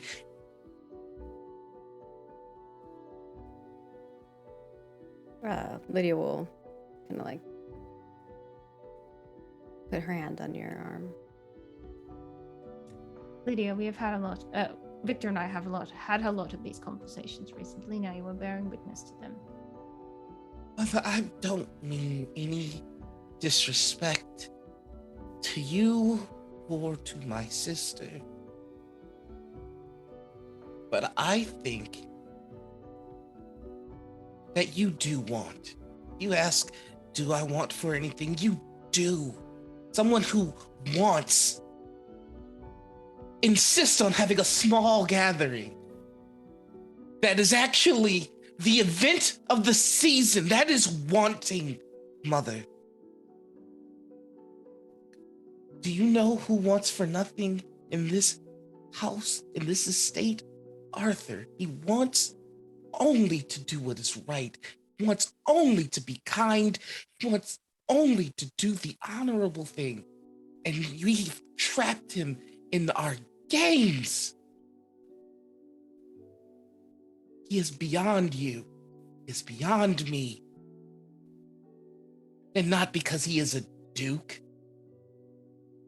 Because he is a good man.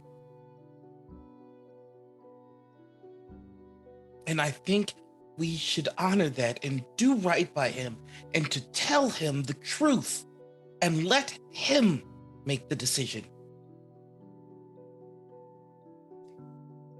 We have She opens the door, calls around the corner. Who's going past? Is it Ash or is it Ivy?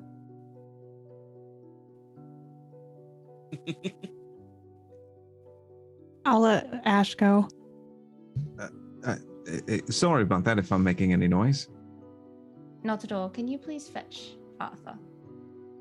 I will. Bear me one moment.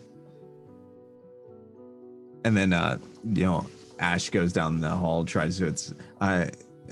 Mr. Arthur, if you could, Lady Lydia and Lord Victor would like to see you, if that's all right. Are you knocking on his bedroom door, or did you just walk in? Knocking. There's no response.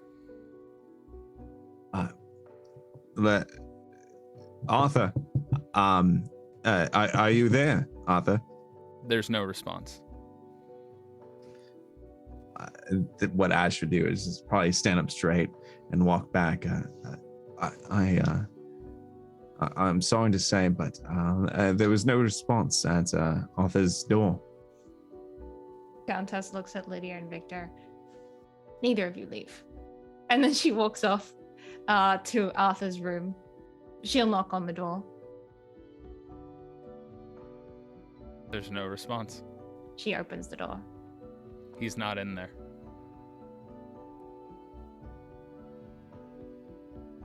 Is he elsewhere in the household? He is not in the building.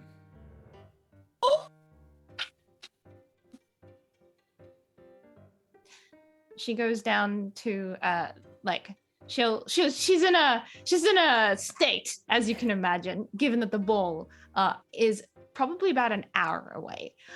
She goes downstairs to the God, it's Milton, isn't it? She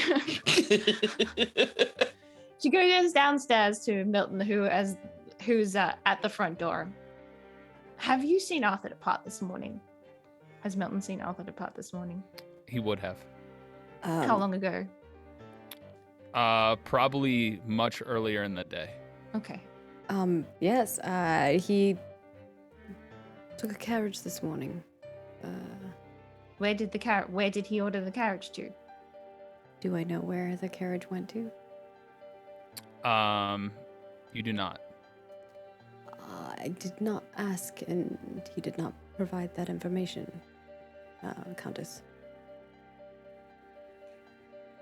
Who just lets people take carriages without saying where they're going? What if the carriage is needed later in the day? I thought Mr. Beddington would be... He's... Milton's like not sure how to answer. He's so taken carriages in the past without providing his destination. In the future, Countess, we will get the information of where the destination of all carriages are taken. Thank you. But Milton immediately gets the sense that she's not actually really upset with him. She's just As having she a turns to moment. go back in, a carriage arrives.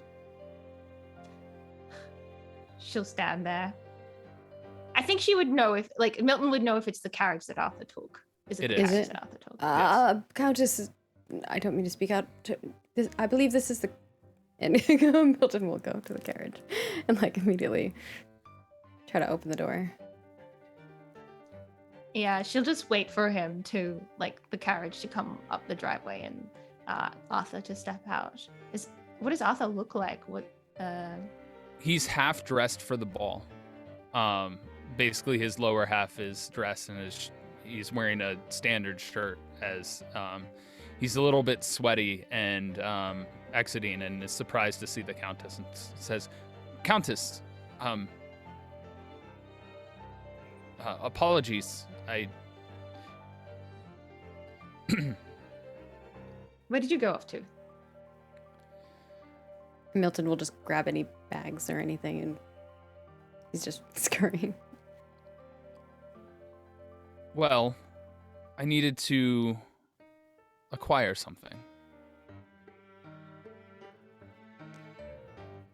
And as he's grabbing the bags, there would be flowers from Arthur's estate.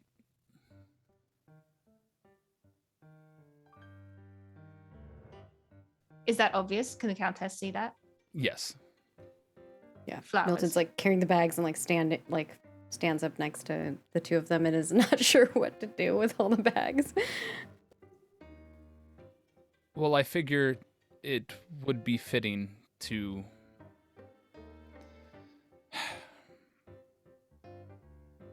add my own family somewhat to the ball, if you would allow. I did not mean any disrespect.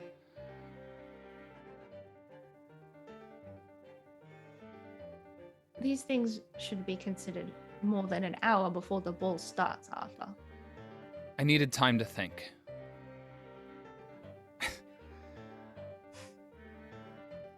He's lying through his teeth.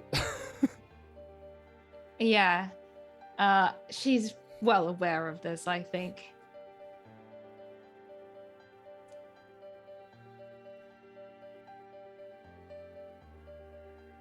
I think she just stands there and stares at him.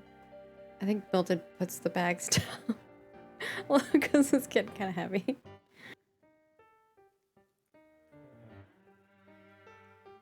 Shouldn't I go get ready? Will you accompany me to the garden? To the garden, Yes. if that is your wish, Countess. My study is occupied. What should I do with the bags, Countess? Or Mr. Beddington? He looks to both of them like, who am I supposed to Yeah, the look at? Countess has already started walking, so I suppose hold them. And Arthur will kind of start following along. Milton just stands there with the bags. Okay.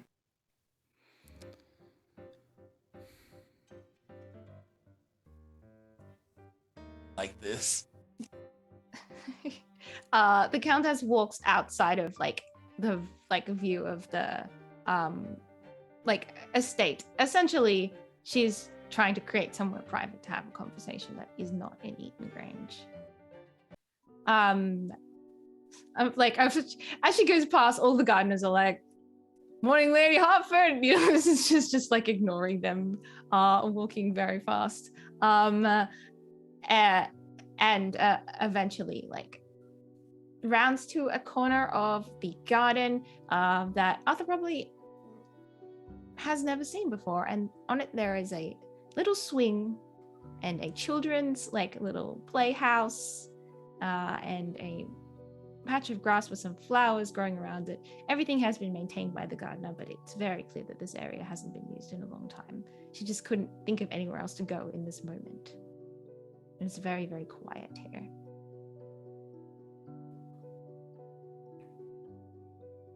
Seems you did not want any prying ears.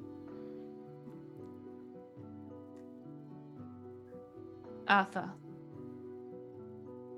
don't think that I have not noticed the change in your behavior over the last week or so. It is something that... Yes. I do apologize. This is exactly what I did not wish to happen. If you take this on yourself and continue to hide things from me, then you will go out unprepared. Well, it was made aware to me that letters sometimes, often, don't arrive where they're supposed to.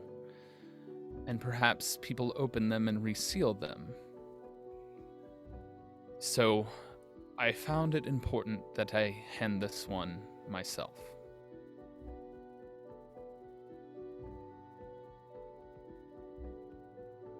You asked me a question in your letter to me. I did.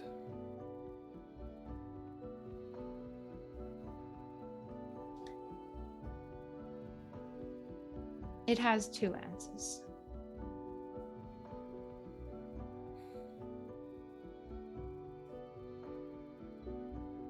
The first answer to your question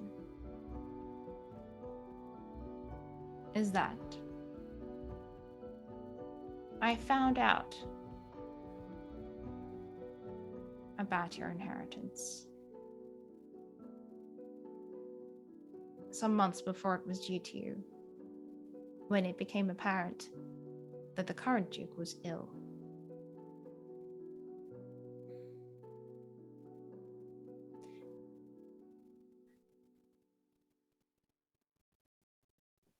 The lawyers who were searching for the heir wanted to find them, but the Wright family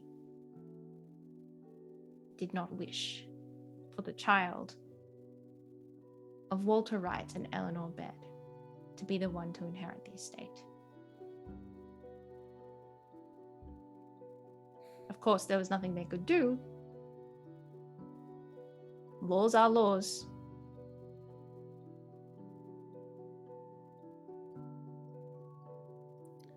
You're saying my family didn't want me to inherit what was meant for my family.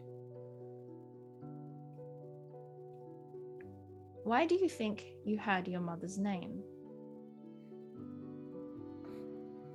Your father was not in good standing with your family.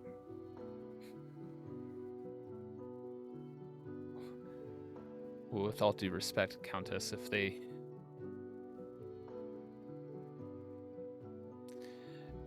treated one that only duty was that mattered, I would imagine I wouldn't want to have that name anyway. Well, that is the first part of the answer. The second part of the answer is that I did not wish you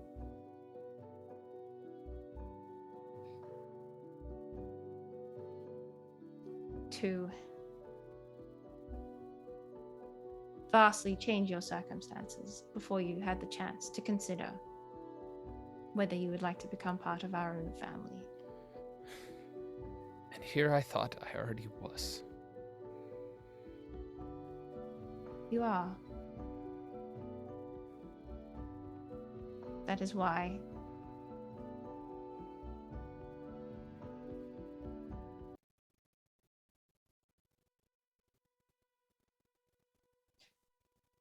you may think that I have no care for you, Arthur, but that is not true. You You're may the think one who I hid brought things. me in. How would I not think that you cared for me? And the fact that you brought in an orphan that was of no name, of no value, and cared for me such, to raise me as one of your own, and teach me the ways of being a proper gentleman. Do you think that I forget all of that just because of a letter? You may be the only child I have who considers that I have ever cared for anyone.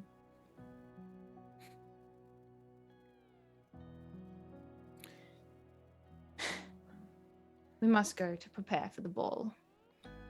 Indeed.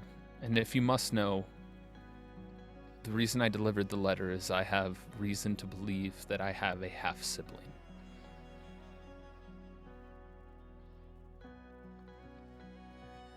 And I did not want that to cause controversy on this household. On your mother's side, I presume. Do you know? No, but word on your father's side, I would have been made aware. Indeed. Before we depart to get ready, I will say one more thing to you.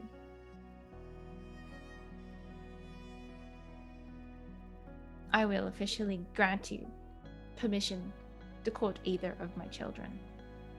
Either? Yes.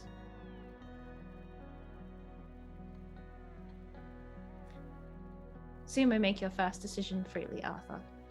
And she turns and leaves. Oh my god, she dropped your... That's too funny. And she doesn't actually go back to the study at any point. She just sends somebody to tell them that they're dismissed at some point. Did the siblings say anything that we want to see while they're in the study waiting? I'm sure we talk, but Yeah. I don't know if you feel like there's something that needs to be said on camera. There's just a panic of Victor going, she's gonna tell him. She's gonna tell him. Like, it's just like What would be so wrong with her telling him, Victor?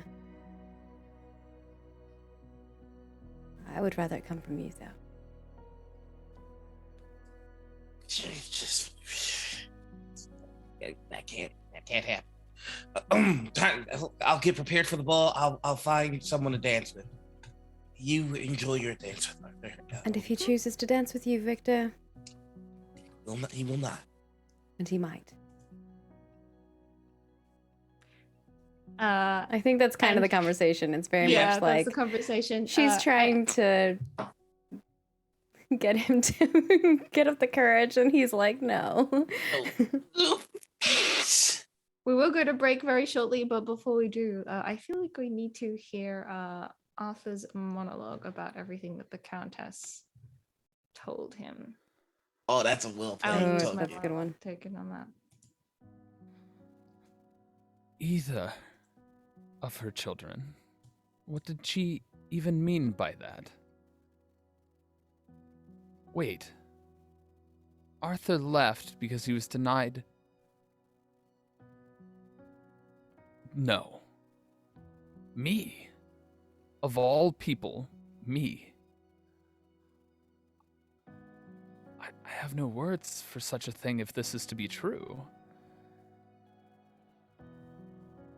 He's a joy to be around, certainly, but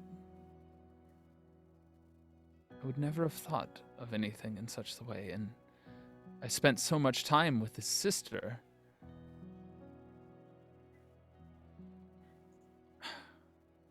The Countess certainly is kind and has turned a page in a way that I would not have imagined, and is something that I hoped, and I hope that the world gets to see the true heart that the Countess holds for her family and for those she opens up to. It seems I did find a home even though I felt absent. Here. But what am I to do now? There's so many options before me. The fact that my family and the inheritance and the doors of love, yet truly undiscovered. And it's my choice. For the first time in my life, I feel like I have a choice.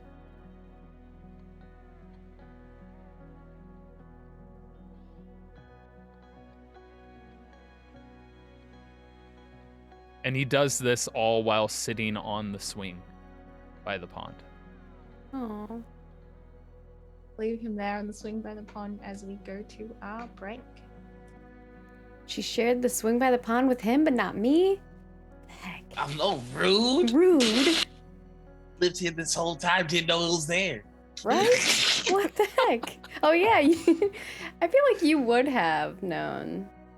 I feel Yeah, like I'm the Victor would reason know. 'Cause you were nobody older. goes there. Yeah. True. Probably like broke my ankle on it or something. She's like, close it down. Probably. All right, is that it for... All right, we are going to be heading to a break. Go ahead and stretch your legs, get a cup of tea, because I'm certain this ball is going to be, well, quite the event. Or events. And we shall see you all shortly.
Welcome back to the second part of episode 7 of the Eaton Grange estate. We'll hand it over to our lovely facilitator to, I don't know, scare the heebie-jeebies out of all of us. Well, I don't know, we'll find out. I'm afraid, but also excited. Yes. Yes. So we are going to cut forward a few hours to where the ball is underway. The dancing has not yet begun. The question of who will dance with who in the opening dance is, of course, unresolved. But the dancing doesn't start till a bit later in the evening. People have already begun to gather, to mingle, to drink. The fondue station, is being manned by. I feel like it has to be Angus and Milton manning the fondue station together, and I feel like Ivy and Ash are just circulating around the room, collecting and distributing beverages, making sure everything is clean and clear at all times, and of course lavender scones keep coming out of the out of the kitchen that need to be picked up. And generally the room is even Victor, who's been out in society, would be impressed by the number of guests that are slowly pouring into this room, many of which none of the Eaton Grange's occupants have met, but they can only imagine that they're acquaintances of Lady Jane. And Lady Jane herself is arriving fashionably late to this event, so in a carriage that is on its way to this event, maybe almost about to turn into the driveway of Eaton Grange, sits Lady Jane Sefton in what is the latest fashion, not even in London but in the continent, and she is dressed to the nines for this event. There's feathers, there's lace, there's bright colors, there's slightly scandalous like cuts, but it's fine. She's married, it's all fine, and she's in great anticipation to finally arrive. And in her hand is a letter that she received from Lydia. If you want to read the letter from Lydia to Lady Jane. Sure. Dear Auntie Jane, it was very much a case of poor timing that I missed your grand picnic, but you are right. I did get a very nice dress out of the day. I shall be happy to wear it for such an excellent occasion, right within the very walls of Eaton Grange, with, of course, your wondrous touch. You always bring an event to life, so I'm certain it will be the talk of Hartford. On other fronts, Mother may have misspoken, as I fear I do not have very many suitors at this time. I do look forward to seeing the prospects you've invited to the homecoming ball, and I will think on who I should invite with the extra invitation you enclosed. In regards to the daunting final dance, perhaps I shall leave it up to fate. I cannot wait to see you and hear all about the goings-on of Sefton. Your loving niece, Lady Lydia Ward. Do you end up doing anything with that extra invitation? I was thinking about having a scene with Grace, if possible, at some point. Oh, excellent. At what point in the evening would this be? I would have thought it would have been like earlier, before, like Early days in the before day? the dance. Oh, okay. Yeah. Flashback. Yeah, flashbacks. Did you want to do that now before we continue on with the ball, or did you want to do that at a later point? Yeah, sure, we can do that. Okay. Set the scene for us. I think she just catches Grace in the hallway with her siblings, her little siblings. Yeah. And They're complaining loudly about not getting to go to the ball, of course. Of course. Well, whenever you're old enough, there'll be chance. Miss Clark. Yes. She hands you like an envelope that has something in it. It's like a letter that's folded to look like an envelope, kind of. I thought maybe you might want to bring someone to the ball. She hands you the letter and kind of like pats her siblings on the head and smiles. Like it looks like a forced smile, but she walks away. And Grace is just like, she honestly looks like she's just like a slack jaw, like she cannot hide her astonishment at this moment. And when she gets into like a quiet place, she'll open it. Is there anything in there other than the invitation? Yeah, it's like a little note that says, "You seemed happy after your day with Mr. Blakely. Perhaps you might invite him to the ball." Yeah. Oh, amazing. So we'll return to the present,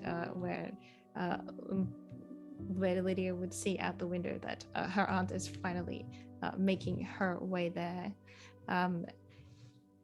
The carriage turns around to the front of the house. Lady Jane arrives with many things for some reason. And there's a great struggle to move those things into the household. And a general, like, it takes her a long time to make her way up to the ballroom because she has to talk to 5 billion people that she knows along the way. But I do want to take a moment to see what's happening downstairs before we return upstairs to this ball.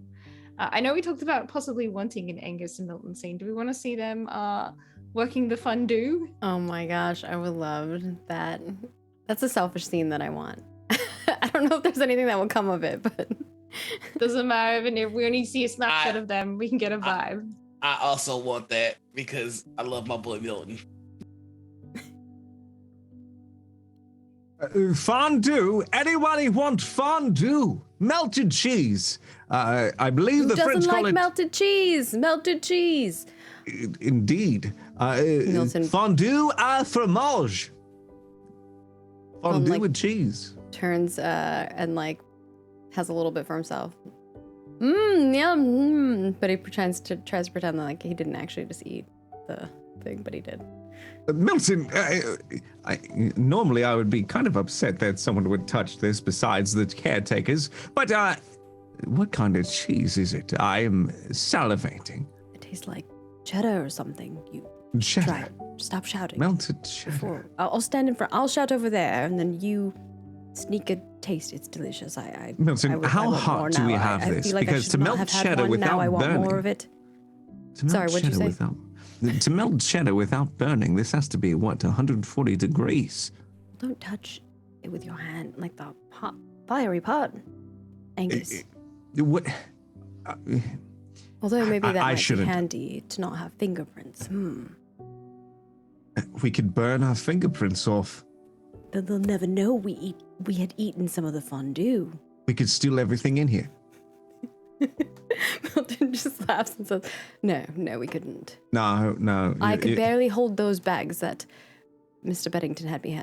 He made me stand in the front corridor for hours. For hours with luggage. Please tell me you put them down to the side. Something heavy inside of it, and then flowers, which, I'm sure probably Flowers? was starting to wilter. Yes, Are you saying that he had a package of full bronze, gold, and silver? Maybe. I don't know what was inside of it. I should have opened it. You should have opened it. You were out there if for I were hours. you, I would have opened it, but I am me, and I did not open it. I don't open anything that someone doesn't tell me I can open. Milton, please promise me that you did not sit out there for hours with those packages in your hands. At least sit them down and sit. He told me to stand there. You stood there for hours. Hold them. Yes. Feel my You arm, think that though. they would be Feel upset my if you arm, put though. them to the side? Feel my arm, and though, then- Angus. Feel it. I'll get some cheese. It's muscular, We'll leave isn't them there. But I'm very glad we got to see that. They're just a hot Extremely mess. glad. They're roommates. I feel like it's just chaos ensues when the two of them together. Katie, is there something you'd like to see downstairs for Ivy in this moment in the ball? Otherwise, I will like a brief Grace and Ivy scene if you're up for that. Yeah, I think that downstairs Ivy just is getting things organized. I don't think anything super interesting would be happening. Yeah. There's so many people like that, like as in there's so many guests, but there's also like a lot of extra staff, and it's sort of just like all these people that Ivy doesn't know, and it's just like, why are there so many people here? It's probably a relief to once more bring up the children's dinner. And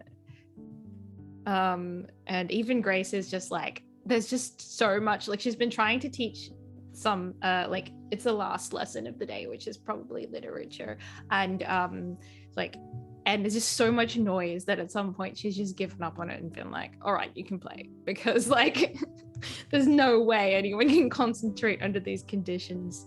And then I think she's just like, when Ivy comes up, she just shakes her head at Ivy like, what insanity is going on out there? It's like I would instinctually know what you mean. Yeah. Don't ask. It's just there's a lot happening. It's honestly nice to come in here with this chaos. I'll point at the kids, probably running around the room screaming. Yeah. Like I think Grace closes the door, and for once it's quieter in the room with the children screaming than it is outside of it. Well, I got their dinner, so you're coming to the ball later, right? Servants one. Or are you going to the one upstairs too? I'll be at the servants' ball. Oh. Are you planning on bringing anyone? No one asked me.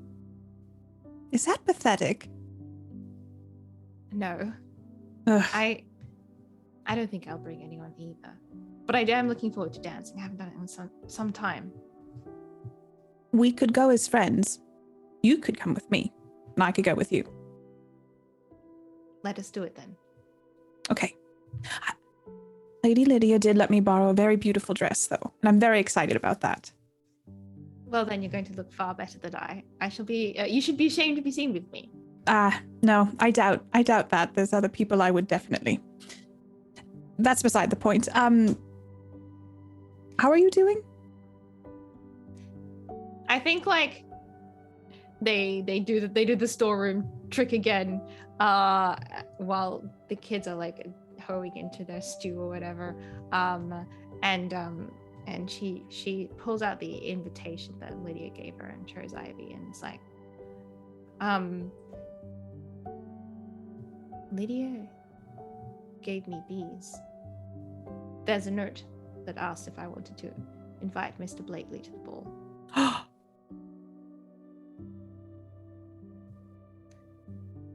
Well, I'm a little shocked. Did you invite Mr. Blakely? No, of course I didn't invite Mr. Blakely. You could still go. I'm not going to attend the ball. Can you imagine? All those people looking at me wondering who I am. Sometimes Although, you could rustle some feathers, and I think that might be good. there are a lot of unfamiliar guests, aren't there? Mm-hmm. There's a bunch of unfamiliar people downstairs. There's going to be many more upstairs. You would not stick out. You're right. Perhaps I wouldn't. But it's... You know what? My position here is precarious as it is. And if I'm not going to stand out, then I may as well try to blend in. Look at it as an experience. You get to experience upstairs and downstairs, and then life should be about experiences. You have an opportunity to go to a very nice ball tonight.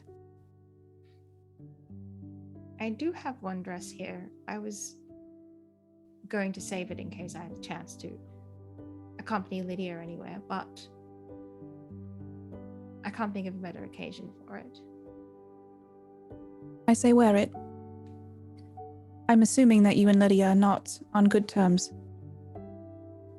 You assume correctly. I feel perhaps that this gift, and she sort of like shakes the invitations, is the final indication of her true mental state. I was I'm- rooting for you two.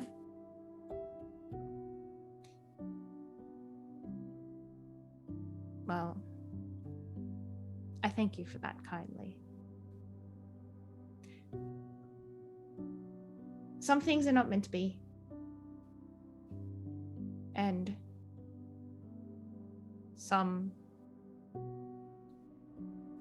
sometimes it is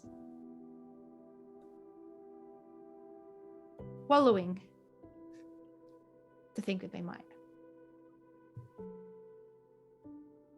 Things could always change if you would want that, maybe.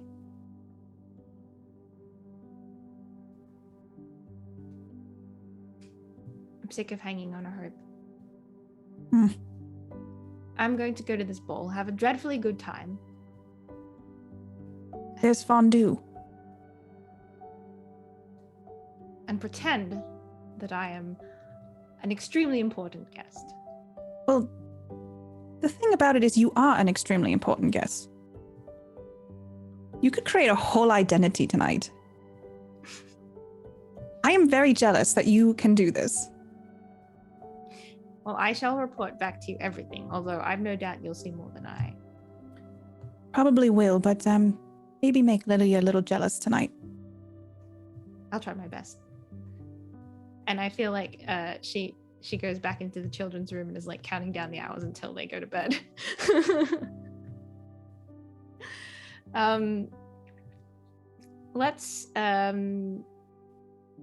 Let's transition back into the ballroom,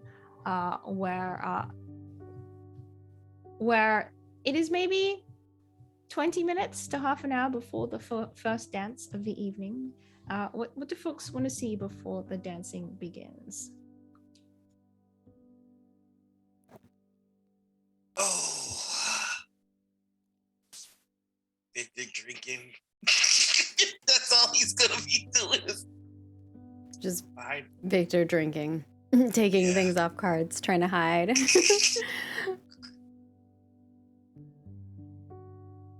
I don't know. Anyone have any scenes they want in particular? I'm looking at our You wish know- list. Yeah. I can tell you about one scene. Okay.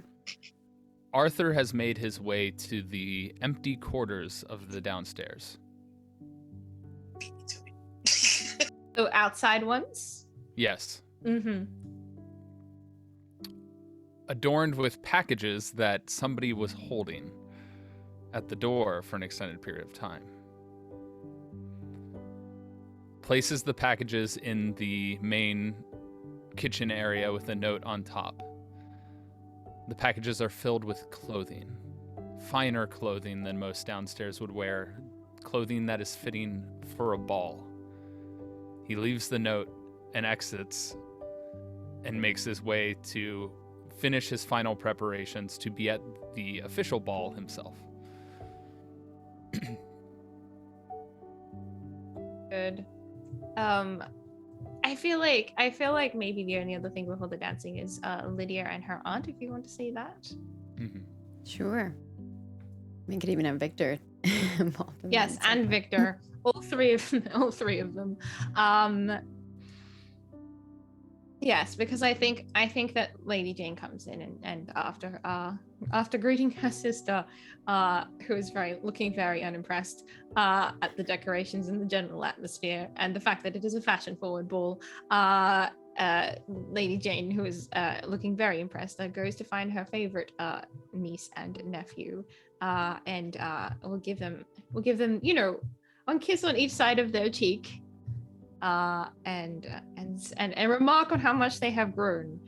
Although Victor actually hasn't grown since she last saw him because he was already fully grown at that time. Says it anyway. Take the compliment. It's good to see you. Hopefully in the right direction. Of course, you have both grown into fine young people, and you must be tremendously excited for the dancing that is about to come. Tell me you have filled your dance cards, or at least made a good Lydia looks impression on them. awkwardly like, no.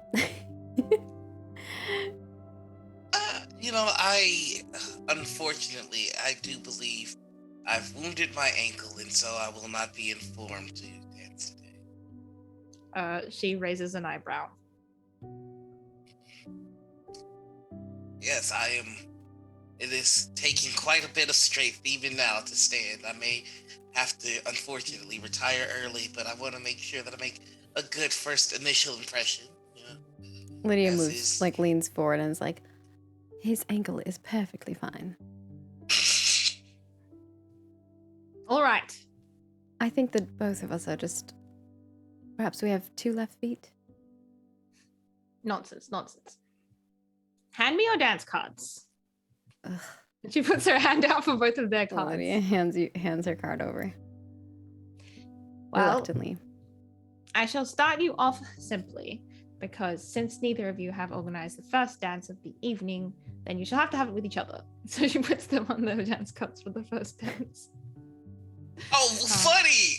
I'm so sorry. There were so many dances that I had in mind that I just didn't write down.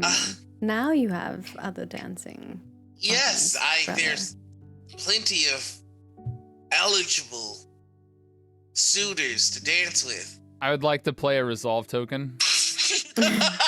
Also, your mic, Noir, I think is doing the weird thing again. Yeah. Okay, I'm sorry. What is the token for? Yeah, what are you doing? I would like Arthur to hand very blatantly in front of both of them his dance card. He hands it to The lady. Lady Jane. Lady Jane. Lady Jane. What's on it? Is there anything on it? Yes. What's He has written on 3 it? dances. Okay. And with a note at the above, would like to give a toast to begin the dance. The first dance is with the Countess of Hartford, Lady Lavinia Ward. The second dance is with Lord Victor, and the third dance is with Lydia. And final dance. The third and final dance is with Lydia. Interesting.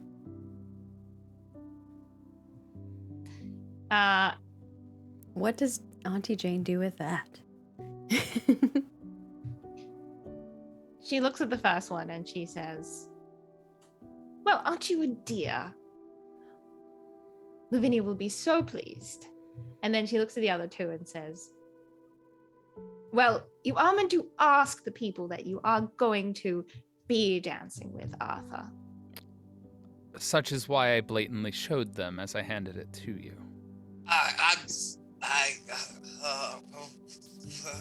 Yeah. Well, I do have your dance card. So she writes Arthur in the correct spots on both of their cards. He gives a smile to Victor and a smile to Lydia. I think Lydia is being timid in this moment and just kind of like looking at Arthur, looking to him. Or not Arthur, to Victor.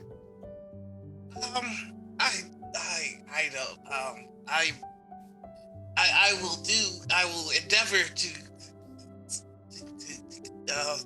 stand straight. Perhaps you should stop playing in the Game of Cups tonight, if you would so honor me so, Victor. Well, I think I may have tried to get too early a start after my defeat, so I don't know that I will be well enough by the time it's time for our dance. I mean, for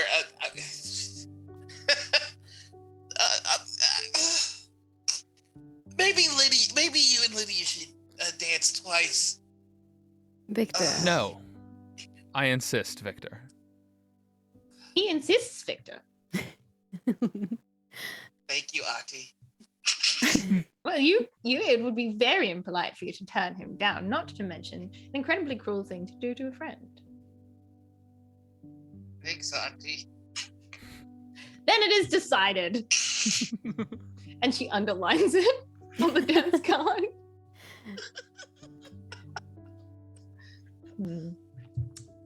There is a glare that he's just giving her. It's like he could bore a hole through somebody with his eye. That's what he's doing right now. Just. As for the remaining dance, I shall insist for putting forward a candidate of my own. And she writes like the name of a very eligible young gentleman on both of their dance cards in the spare spot. I've been thinking all week about who to introduce you to. I look forward to meeting them. Excellent. And she'll hand them back. Lydia like nudges Victor and she's like, and Victor does too. Yes. I'm excited, very happy. Please. I think she says like quietly to Victor, like even if it is simply a dance and you form no attachment, I think you'll still enjoy it. He's quite something to look at. And then she bids farewell to them. I have many people to greet. It seems like not everyone I invited has turned out, but a fair few have managed to attend. I know you will all have a good evening, and you must write me and tell me all about how everything goes. And I look forward to perhaps you telling a story. Of course, I shall tell several, and I shall love to tell them about Lavinia if I can. Oh, please. And she floats off for the moment. And Lydia looks to Victor and Arthur and is like, I hope she tells something that no one else has ever heard before. Yep. Yes. I'm sure if anyone could bring a touch of humbleness to Mother, it would be her. Well, look around. At least she got partly her way. And perhaps partly mine. And he'll like gesture to some of the flowers in the room. Lydia will recognize the flowers and she smiles. Lady Jane claps as she's at the front of the room. She claps to get everyone's attention. I must be off. Right. Yes. I'm glad I don't have to do any speeches today. My lords, my ladies, and other attendees at this wonderful event, thank you for coming what is sure to be the heartfelt event of the season to welcome me home. I am greatly appreciative, and I would like you to show your appreciation for my return by making merry and having an exceptionally good time. Dance with someone you have never met before, drink far too much in my honor, and show us what you have. The dancing is about to begin tonight, but before we do so, young Mr. Beddington would like to say a few words, I believe. Good evening, welcomed guests. My name is Arthur Beddington. I have had the gracious pleasure of being brought into this household for much of my life. But that is not the story in which I want to tell right now.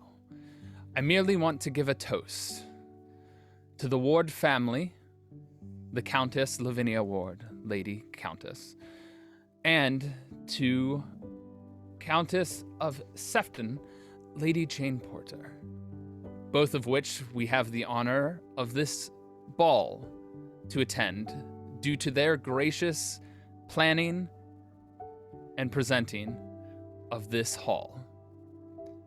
And to honor them, I would ask simply this. Raise your glasses, thank them, and if Countess Lavinia Ward would join me on the dance floor, perhaps we can start the dancing for the evening. Yes, and there is a general toast. People raise their glasses. Half of them is like, who is this? The other half know who he is. And then Lavinia comes down. A fun fact about the dances at this time and of course at this ball, since the dancing section of it is conducted formally, at least at the beginning of the night, is that the dances started in order of precedence. So everyone sort of lines up along the dance floor, and the dance actually starts at one side and then sort of goes along until it reaches those who are right at the end, who will start dancing last.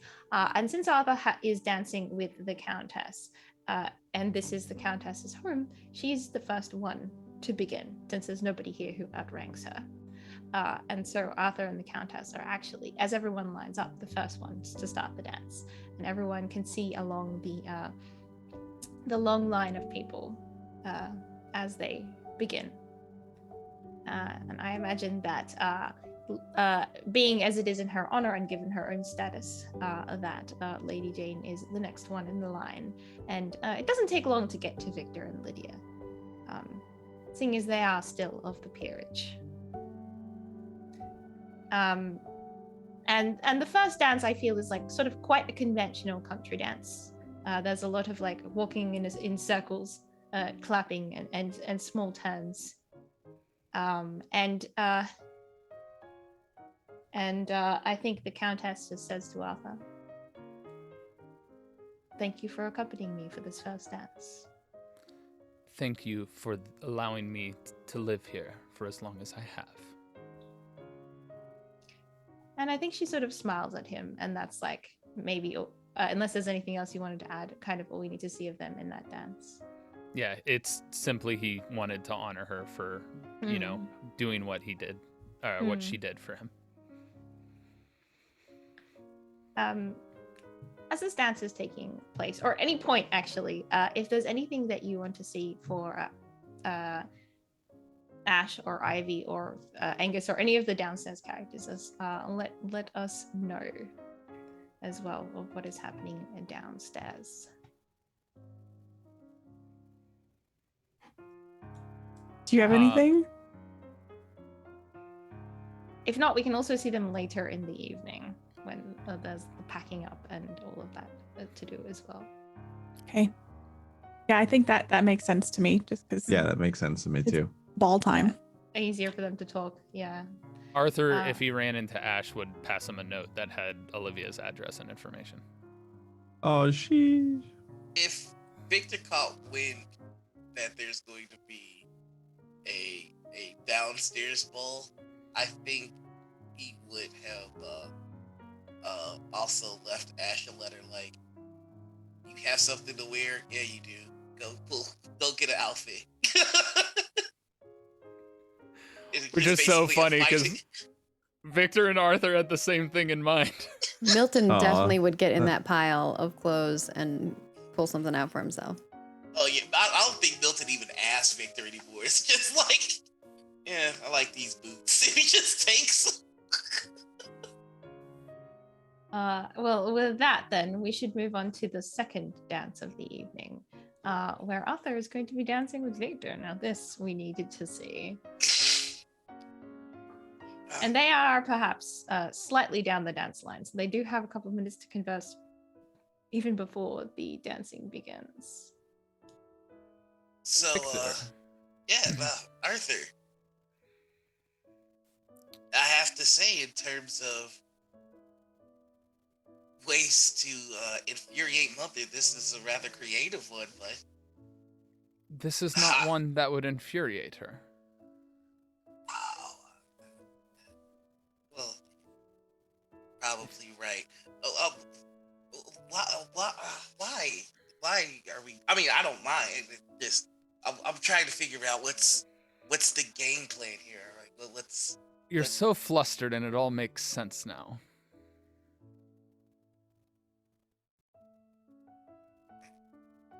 So I imagine Mother did find you then. She did, and we spoke. You know, she does care more than she lets on. She went and put on her human mask in front of you. I wouldn't call it a mask, as the only reason I am and would know you is because of her. And your father.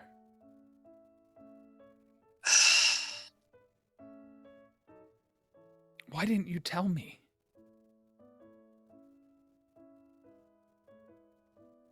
nothing to tell, Victor. I don't know what you think you know, but Perhaps another time. But for now, I would merely like to enjoy your company and enjoy this dance. all right. Well, then let's dance, and we should have a conversation about everything after this is over. It does make sense. One other thing that had occurred. And what's this other piece of information that you've gotten? That your sister would step aside for you.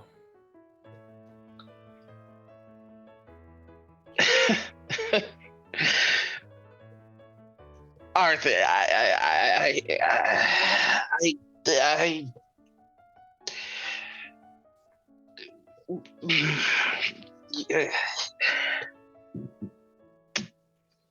I mean, what do you even if what you said were true, and I am not confirming that it is, I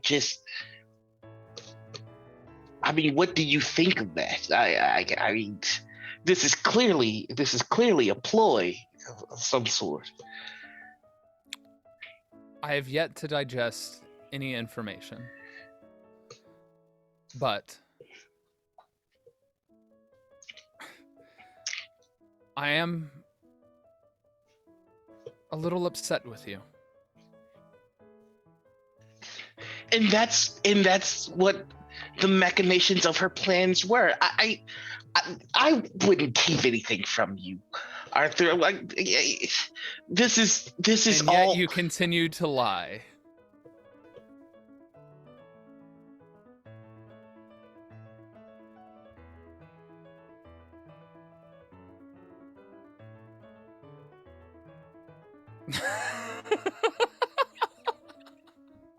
This is his way to like not have to talk to you. Oh, my headset doesn't work. Oh, my headset broke. I can't answer that question anymore. We still can't hear you. We still can't hear you.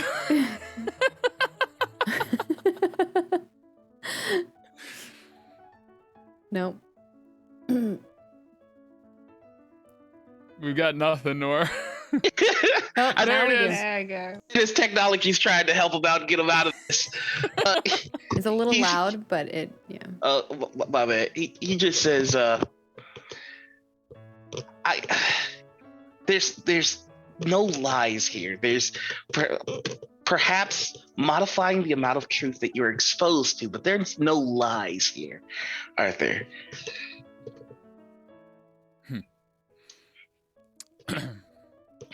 Yes, we need to have a conversation. But let's focus on the dance. I don't want you tripping now. Listen, I'm the one with the fancy footwork. You're the one that always loses in fencing. Not to you. And I think Victor takes Arthur and lets him lead the dance. And like the whole time, like whenever they swing by the Countess, there's just like a "I'm gonna murder you" look.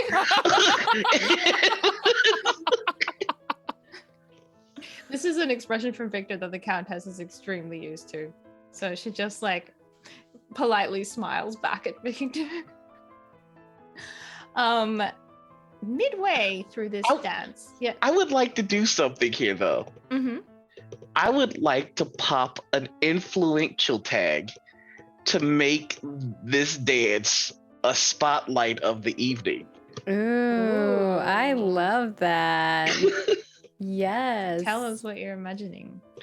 I'm imagining like it starts with Victor being very frustrated about this entire thing, and then he just kind of gives into it, and like Arthur and Victor have known each other for a very long time. They fence all the time, and like I think it's just like effortless between them, and it's kind of striking, especially with all the rumors going on about Arthur and like who he's choosing. So it's almost like scandalous that they're dancing this well.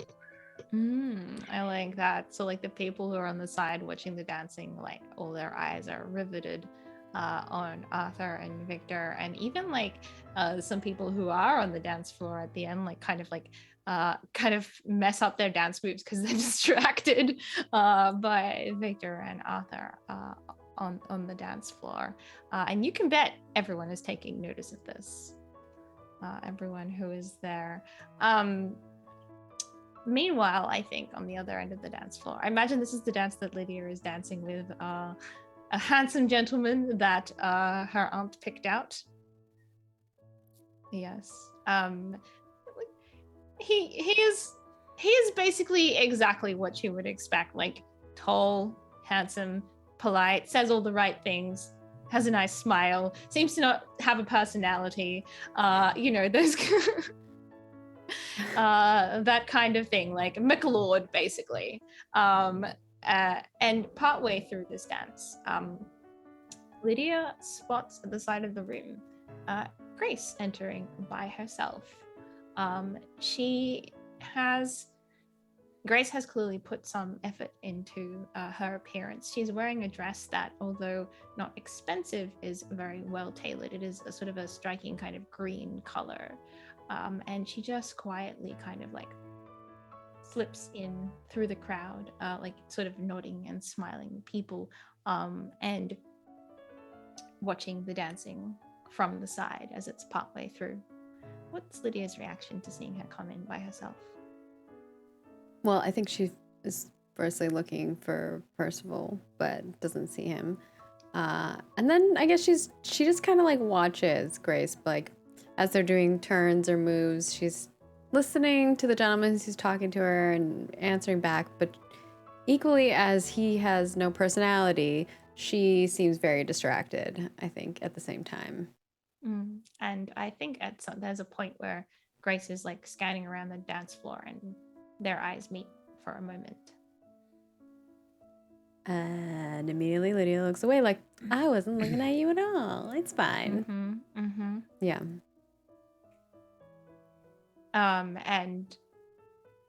And I think like Grace sort of like stands on the side, takes note, like her eyes are also drawn to Arthur and Victor's dance as well. She has a lot to think about in this moment. I think the same thing. Lydia is now looking at Arthur and Victor and how well they're dancing together, and Lydia eminently knowing that like she cannot follow that up. She's terrible at dancing. And I feel that at the end of that, like by the time that the second dance is over, like there's a bunch of people, like couples who are dancing, who just stopped and watching as Arthur and Victor bring the dance to an end. And there's a silence for a second, and there's like a round of applause.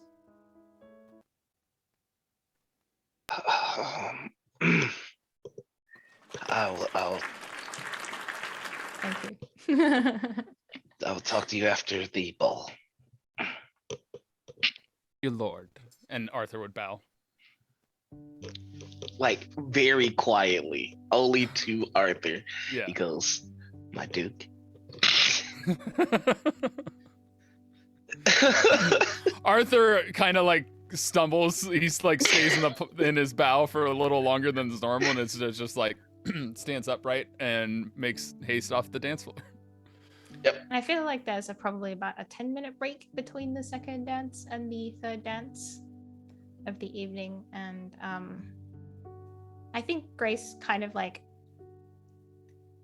she'll glance over at like Ivy for like mental support, like she in this moment, and then kind of like takes a deep breath and she'll go over to talk to Lydia if Lydia looks like she would talk to her. Yeah, I think Lydia would. Miss Clark, you didn't bring anyone with you? No, thank you for your kind invitation, Lady Lydia. I decided to attend by myself. Are you enjoying your evening? As much as anyone could. Have you anyone on your card for the third dance? I do. Good. Who? Lydia, like, pauses for a moment, looks over I shall at save myself in a moment if you do not tell me. her brother and Arthur and says, Arthur, Mr. Beddington. Did he ask you for the third dance? I suppose in his own way he did. You've heard all about the tradition, I'm sure. Are you speaking of the final dance? It is the final dance. Oh, is the third the final dance? Yes. I did not realize that. Sorry. Rewind. Lydia says, yes. But you can't believe those things. Does it make you happy to share that dance with Arthur?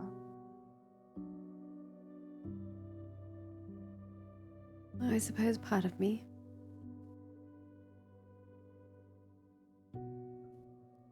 But you know, a part of me does not.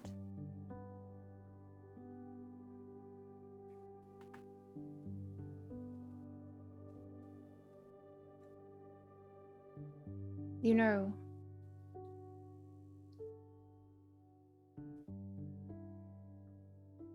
if I were to love someone very much, but life was such that I could not dance with them at a ball,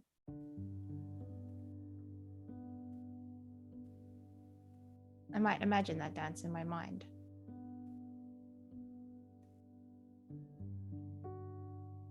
Whatever path we both are to take,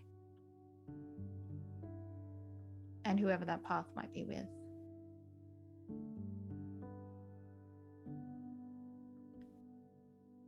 That doesn't mean we have to turn our back on feelings we might have felt for other people. What are you trying to say? There's only so plain I can be right now, Lydia. Lady Lydia. She catches herself.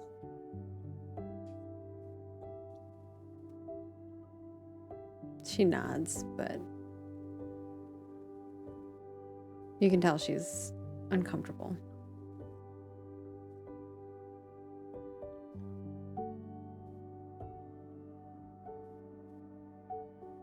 I know good fortune and good people will find you. Like to offer a resolve token for the necklace with the ring around it. The ring to fall off and clamber onto the floor in front of Lydia.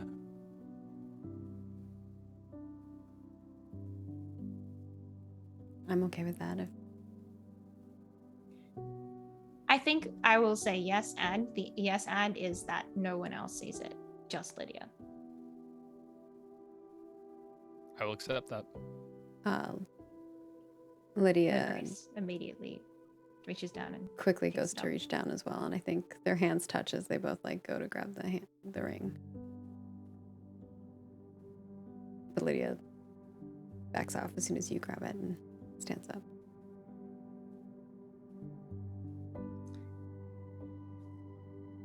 I think Grace takes it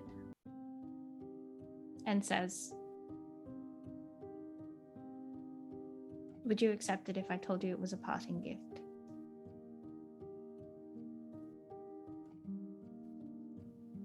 Lydia looks really sad and kind of like staring at Grace's hand with the ring.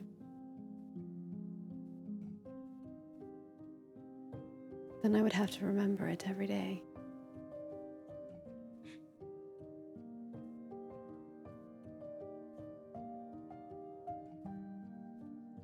You don't have to remember it, sadly.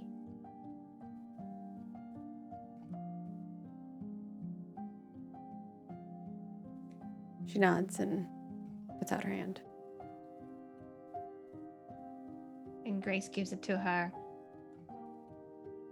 It's clear that Grace is like holding back physically from wanting to press it into her hand, but she knows she can't do that right now. And so she just places it delicately on her hand and she says,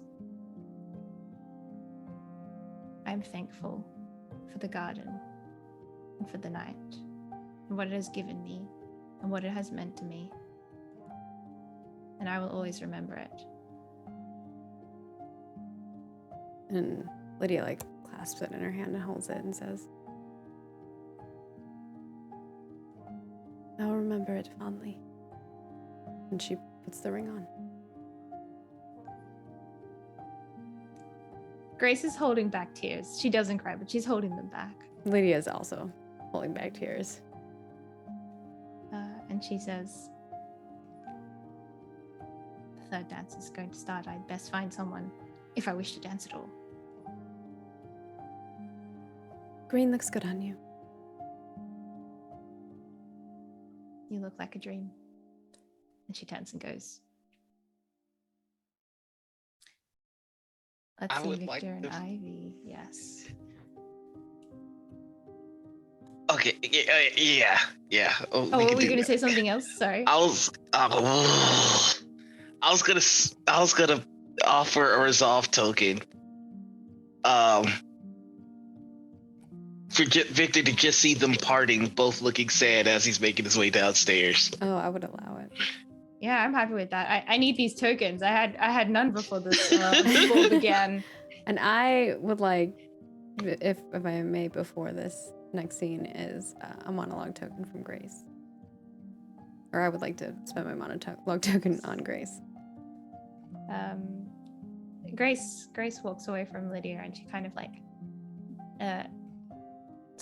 she takes out her handkerchief and sort of like surreptitiously dabs her eyes, like when she's in a moment she thinks no one is looking. Unfortunately Victor is looking, but she doesn't see that. And she thinks to herself, there, it is done.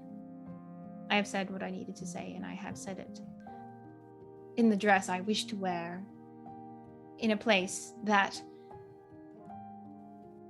is in front of everyone, even though I had to hide my words and my actions. It is the closest. It is the closest I could have been. I cannot go through life with regrets, and I will not take the care and love that Lydia has shown me before this time and make a sadness or an anger of it. Why would I take something so beautiful and so well given and so kindly meant and make an anger of it in my heart? It is hard, it hurts, but I wish to make a joy of it. I wish to look at the night stars and the moon with fondness whenever I am to see them, for I will see them every day of my life or every year that I live. This is my resolution to myself, that my heart is mine once more, it is free to give. But my memories, there are memories that will always belong to her, and I would not have it any other way.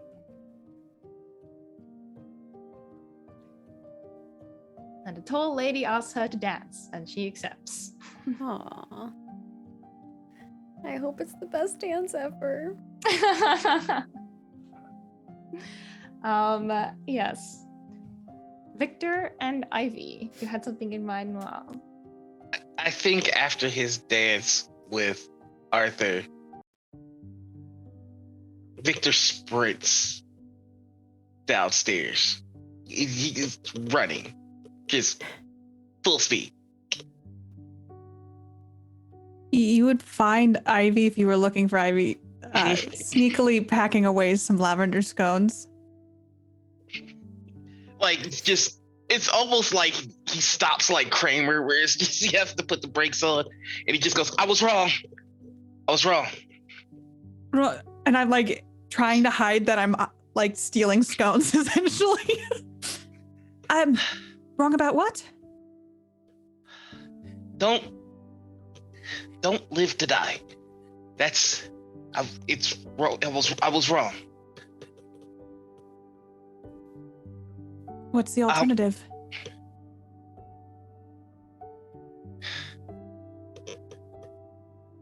Do the thing that scares you most.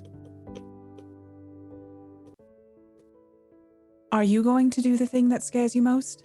I was pushed off a cliff, but yeah, I'm gonna pretty much commit to it. And I'm terrified, and I am afraid, and I am alive for the first time in this house. And I remember bonding with you in misery, in death, and dreadfulness, in despair. And don't. If there's something that you want, do it. Try it. Why? Why not? It gives me hope to see that you have changed so quickly.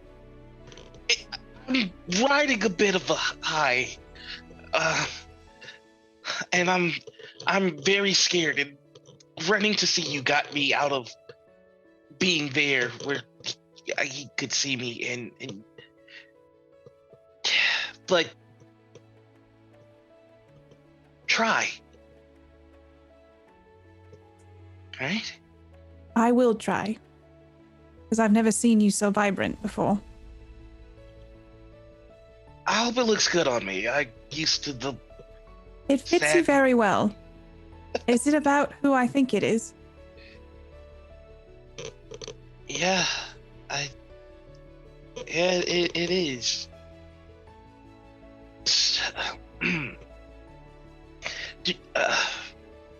Do you have a dress? I do. Lady Lydia actually let me borrow one for tonight.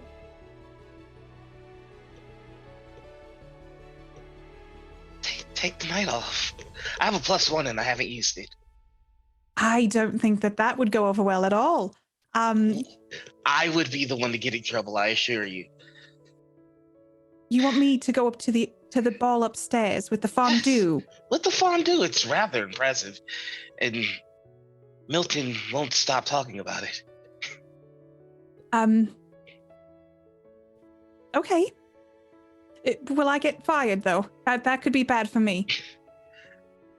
You may get scolded, but I will use my every effort and whatever goodwill I can conjure to keep you here. I would offer a result token if Mrs. Pan comes along at this moment. I think she's the one that I would like to come into this. Yeah. Have I gotten the scones away in time?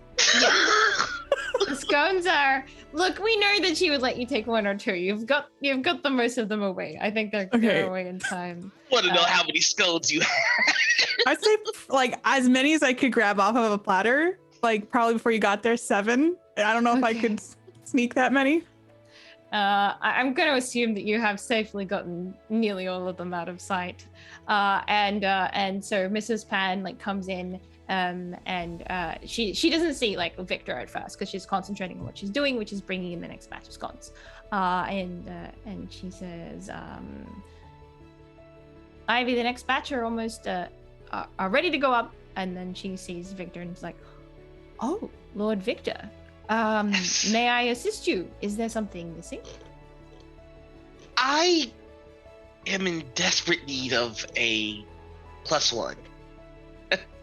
And I remember what a fine companion my friend Ivy here was. And I was imploring them to join me in being the stalwart and ever faithful employee that they are. They are saying no. And so I am asking you to grant me Ivy's time.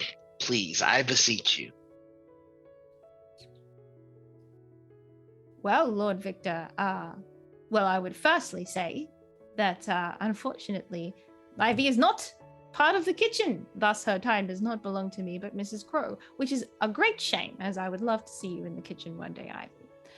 And secondly, I would say that that is the craziest thing I have ever heard in all my days. The kitchen. I do imagine that the kitchen could do with additional funds to make things easier for everyone. And I have Yes, Lord recently. Victor, if only you controlled the household funds. I do have a rather sizable allowance, and the thing about my favorite hobbies, writing, drinking, is that it's cheap. I would like to try and use the giving tag to make this bribe happen. Mm-hmm. I think Mrs. Pan would. Yeah, I think you can use that. But I think she will say to Ivy, well, as I mentioned, I'm not in charge of Ivy's time. Were the kitchen to requisition her, though, because it is a very, very busy night. It's that so might busy. Be a different question. So many But- scullings to make. Ivy, Yes? are you sure you want to do something like that? Everyone will see you. Everyone downstairs will notice. I don't know that I'll ever get a chance to do it again. So yes, I would like to do it. You may get fired.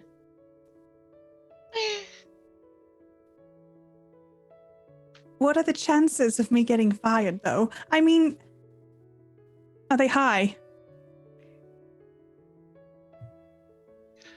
Worst case scenario, Ivy, have you ever considered a job in acting? No, I've always just imagined that I'd be here till I was 60 or older. Must be afraid to dream a little bigger, darling. I don't know that I've had a choice to dream big. Let's. Well, it's your choice to make, my dear. But if you go up there, I'm not sure you'd have too much of a future in this household, at least. I'm just telling you the truth. I know you would not want to hear it. My face would fall and I'd look to Victor. I don't know that it's a good idea because I can't afford to lose this job.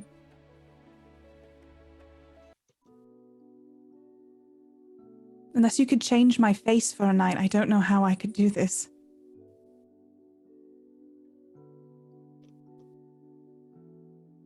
I think I have an idea. I feel like we smash cut away from them and then we'll see them later on, right? Yeah. I love how everyone just laughed because they're like, oh, we know what's up. Meanwhile, the third dance of the evening is about to start. And I guess Arthur and Lydia take their place in the line. Lydia? Lydia takes his hand. And but like before she walks forward, she's like, are you sure there's not someone else you would want to dance with? I chose this last dance with you for a reason. Not the reason in which it holds, but a reason. And he'd look across the room and see Grace. And what reason is that? Perhaps this doesn't have to be the last dance of yours this evening. That's the point where the music starts up, and it reaches them quite quickly because they're at the beginning. But Grace is right at the end. She's like the very, very, very end of the line. So she's still got like another 5 minutes of conversation before she begins dancing. And Lydia will join him, but she's confused. Grace told me about your entanglement. And I simply ask, as Grace is one of my best and dearest friends, whether that is the one you love.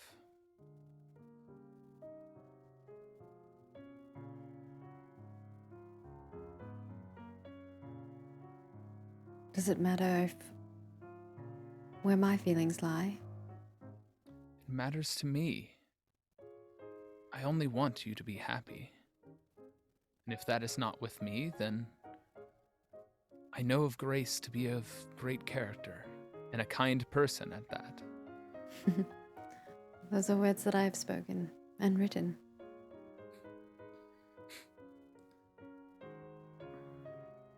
I just want you to find what it is your heart needs to find. The fact is, I respect you more than any other person I have met in my entire life. And that you would step aside for your brother. So Mother told you. Amongst other things. That's But- why you guys were gone so long. Well, I wasn't exactly in my room. So we heard. I do love you, for the record. I don't know if it's the type of love that is true love, but I love you in a way that I want your happiness above all else.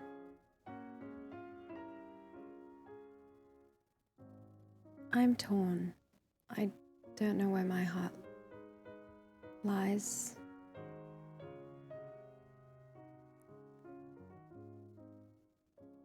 And I believe Grace has said that we would part our ways today. She promised, I promised her I would not share this, but she would not allow me to step aside on her behalf. I think she steps aside herself. But if your heart wants, need you not chase? Oh, Arthur. There's much more to where me and you stand, and look around us. It is not just we ourselves alone who are altered by the decisions that we make. But if I could make it easier, I would. But you can't. No one can. That is not entirely the truth. If this dukedom is to become mine, I can raise Grace's station. What if Grace doesn't want that?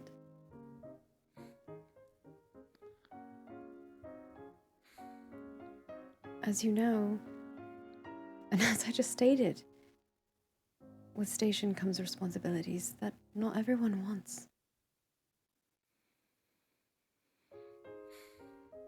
At least it would give an opportunity for you both to pursue that which your heart wants.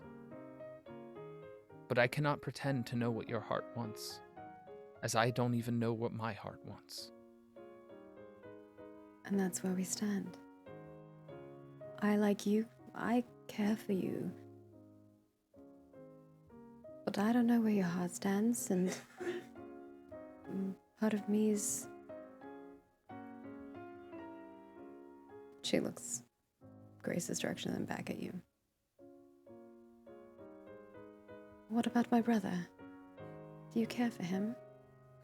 I've only recently found out today. I have yet to even process any sort of feelings I could potentially have in that regard. Then perhaps I'm not the one you need to be talking to. It is Grace and Victor. For I can't make those decisions for you, nor can I make those decisions for Grace. But my worry still stands with your choice, not mine. Well, I suppose there are other requirements.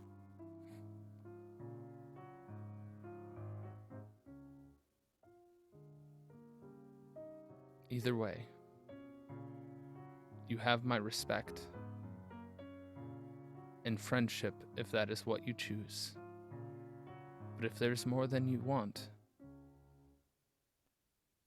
please don't hide it for the sake of another. That is easier said than done. Even as I am saying, it's hard for me to do. Well, then you understand where I come from. We are both willing to step aside for others that we care for. Indeed. And then, if you would understand that, then you would understand that there is nothing that will sway me other than that person knowing the truth of what you feel.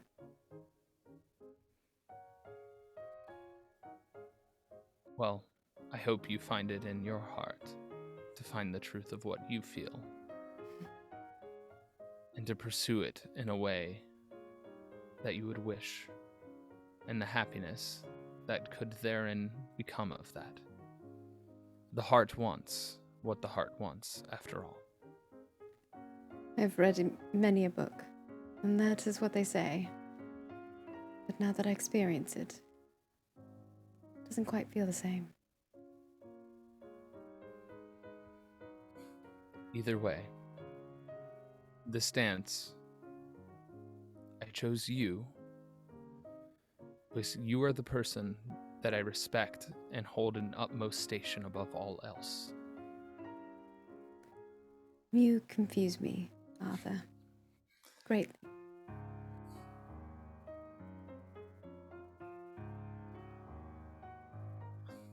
What is life but a little mystery? I think that's a good ending to that conversation. Could I use a monologue token on Lydia? Oh boy. Sure. I think at first when Arthur comes up to Lydia, she's thinking, I can't dance with him. What will people think? They'll say, how will Victor feel? She's like looking around for Victor, but doesn't see him anywhere. Well, at least he's not here to witness it. And then, but catches Grace in this panic look around. But Grace, she said this is over. That's it. The music is starting. And she just like joins in the dancing. And I think as they're dancing and the conversation is going, she's left with, where does my heart lie? Do I want to be with Grace? Do I love her? Do I see my future? Ivy told me that she rarely sees her family. That can't be my future. Is that what I want? But Mr. Beddington says that there's a way around it, that Grace could change her station. But is that what Grace wants? What do I want? Do I love Mr. Beddington? Do I love anyone? Is what I feel love? I always thought I did, but I imagined it to be this way. Can you love two people? Is that possible, to care for two people that way? I'm torn.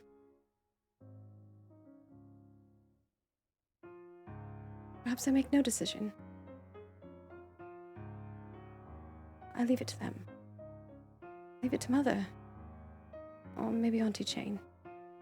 I think that's kind of where her head is at.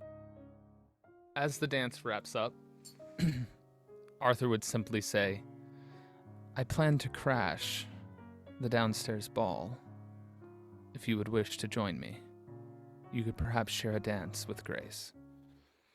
She smiles and says, maybe.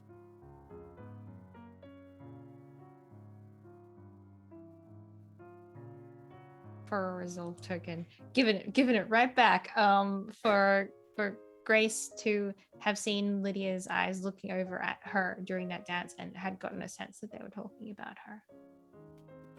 Is that for Arthur? That's for Arthur because it's going to impact Arthur. Ooh. Then I will gladly accept. He's like, yes, I get my resolve token back. Give it. Ivy. Wait, what was that? Did I not hear it all? I heard my name. Oh, I said, what is going on with Victor and Ivy? Yeah. I would like, and this is if it's okay with Ivy. Ivy goes, unless you can change my face. And Victor goes, I think I have exactly the thing. And if she's willing to come with him to his room, he's going to open up the box of costumes. And there's one side that's clearly all the costumes that he had. And then on the other side are all the costumes from Sylvia. And there's, he goes, I think this will do you. And it is from like the biggest poster he used to have on his wall, a red wig. And he goes, I used to do her makeup all the time. If you'll allow me, I think I might be able to do just this. I promise you will get to experience this ball properly. I would love to. This is one of the most exciting things that's ever happened to me. Okay. And he just kind of starts putting the makeup on. And it's like, it looks good, but it kind of contouring and trying to make you not like look like theatrical. yourself. Yeah. And he just kind of goes, and I know I have no place to say this. Finding a life outside of this estate wouldn't be so awful for you. Where would I go? I didn't know where I would go. I ended up having quite the adventure. And I've seen people far less capable out there succeeding far more than they have any right to. I always dreamed of bigger things, and then you grow up and you end up exactly where you're supposed to be, I thought. In my station in life, this is what is the big time. It's either this or I'm milking cows. What's so wrong with cows? Well, I grew up on the farm. I don't want... It's not as glamorous as it seems. I don't... There's a life in art out there. There are poets and musicians and writers and actresses. And I just ask that no matter what happens tonight, find a dream. That's all. Whatever the dream is, that's yours. That's yours to keep. But find a dream. I just want to say thank you for the hope that you've given me, because it's been pretty bleak the last bit. Everyone downstairs has always been the kindest to me. And I hate how everyone in that ballroom makes themselves feel better by not seeing all of you. And so I am going to tell someone something I should have told them a long time ago, and you are going to make them see you. And after we both do these very terrible things, we will take a breath and the world will continue to spin. Or my theory is wrong and we're doomed. Maybe I'll end up in prison for this. Who knows? Let's hope not. Prison's not so bad. Wait, a pirate and prison? I want stories like yours. I mean, maybe not the prison part, but... Oh, you do not want the prison part. Luckily, it was only for a couple of weeks. It's fine. And, you look fantastic. But we're gonna need to put this to the test. It's now or never. I've never seen myself with red hair. Do I look the same? He passes you a mirror. I'd look, and I imagine that I do look at least somewhat different. I've never had this much makeup on before. A little bit goes a long way. So, I feel lady, beautiful. You made me feel beautiful. I didn't make you anything other than what you already are. Well, we're going to need a name for you, lady. Oh, I guess Ivy won't work, will it? Not unless our ruse is doomed to fail from the beginning. A secret identity. Ooh, what would be my name? I would like to offer a resolve token for it to be Eleanor. How about Lady Eleanor? Yes. Because all right, just Ivy's not heard this name before, so it doesn't mean anything to her. Yes, Lady Eleanor. It sounds regal. It doesn't sound too exotic. Well, Lady Eleanor, I believe you have a ball to get to, and it sounds like the band is stopping, so I'm going to need to do something that I have not done in quite some time to ensure that you have at least one dance. I get to dance at a ball. Yeah, of course. Not a servant's ball, like an actual ball. No, you get to dance at a ball. Oh, come on. I link my arm with yours and just hold myself up proudly. I would like to have Victor usher Lady Eleanor into the room. And once in the room, he's just going to pat her on the back and go, good luck, and then walk over to the piano and play.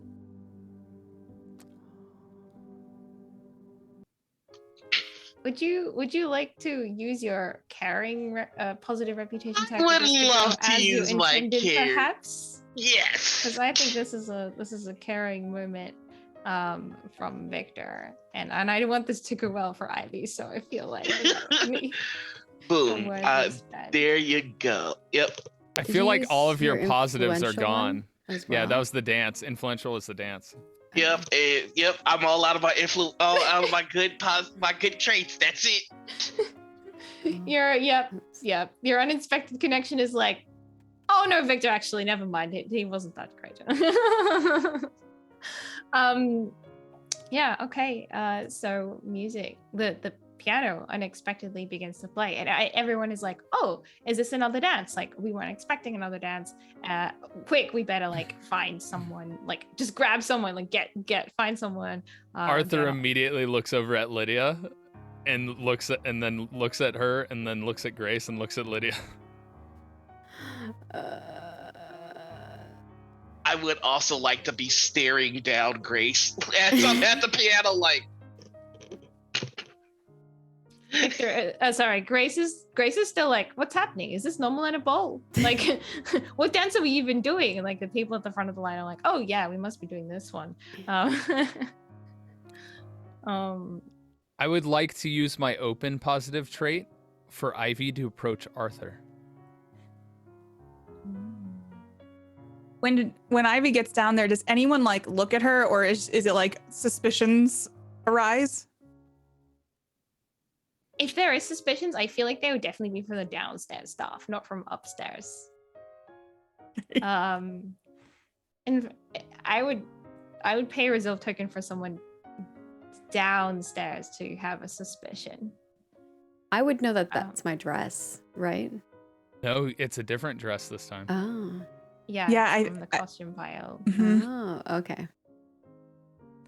Like, I think people would like glance over at Ivy being like, that's an unusual dress to wear to a ball. Looks almost like a theater costume. But like, you know, like they don't clock who it is. Yeah. I would like the resolve token to be that Chauncey knows it's Ivy. Ooh. I like Because that. Chauncey has seen the costume box, having That's gone through true. Victor's stuff, and is probably the most familiar with Ivy.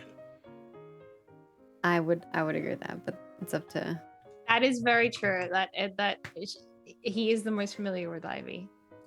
I mean, it makes sense to me. Yeah, excellent. He's like, oh no. Get fired. Yeah, so I guess I'm standing there not really knowing what to do. The song's playing and I'm scanning the room. And I guess, did you play your thing? If I can use my open positive trait, I would be very approachable. Okay, I would just be like, I know who that is. And not even thinking about the consequences, just like the nervousness of it all, just like beelines it for Arthur. I didn't even know there was a fourth dance. There is. Would you like to dance? Most certainly. I didn't catch your name. There's like a pause, like trying to remember her name. Lady Eleanor. Arthur just has a pause moment, staring straight into Ivy's eyes. I will absolutely dance with you. Just so you know, I'm not very good at dancing, but I'm excited to dance. We shall have fun then. I'm not the best dancer myself. So I'd let you take the lead, just because I've watched this stuff. I have no idea like how to. I've never had dance lessons before, so. What are you doing?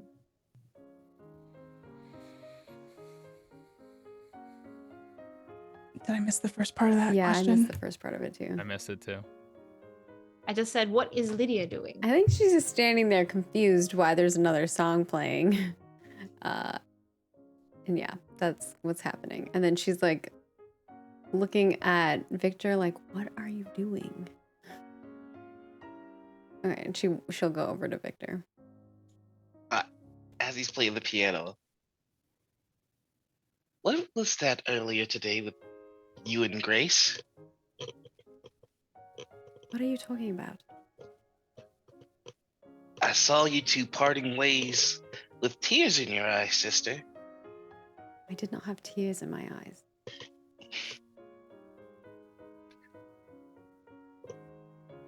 That's a nice ring you have. Thanks. She like fiddles with it and then covers it up with her other hand. Sister, I confided in you. Is there something wrong between you and Grace? You had to be drunk to confide in me. Well, good for us that I'm always drunk. She shakes her head at him. It's nothing anymore. I think the music like stops unexpectedly for a bit there, and then he like goes back into it. You have pushed and made it possible for me to speak freely to Arthur, and I am doing everything that I can to stall that conversation because I'm terrified of it. But it will be had. I see that. You're making it so that there's absolutely no way for him to dance with you.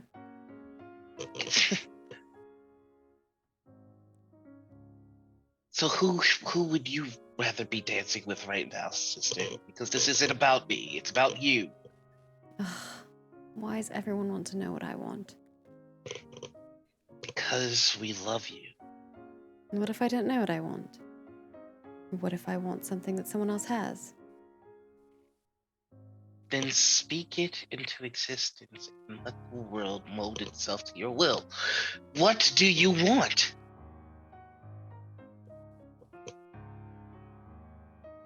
It doesn't matter. Sister, I will hijack this ball and make them dance until their feet fall from their legs. Or you will tell me the truth. I fear that Auntie Jane would not allow that.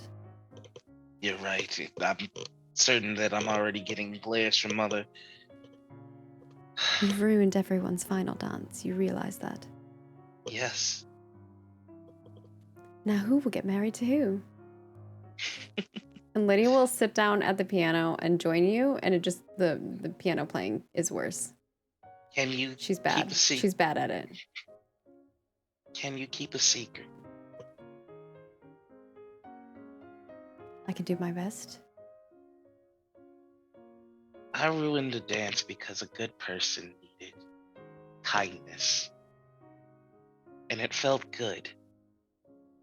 The same sort of kindness that you showed me in getting me to be honest.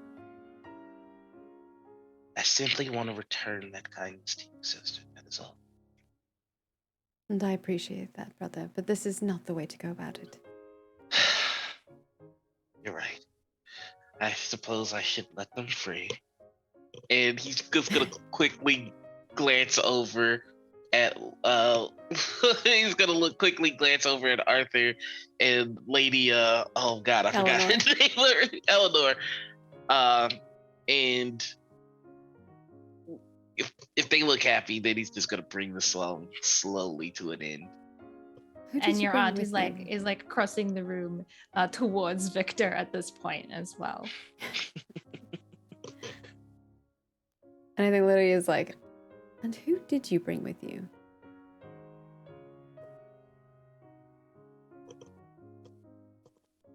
A secret admirer.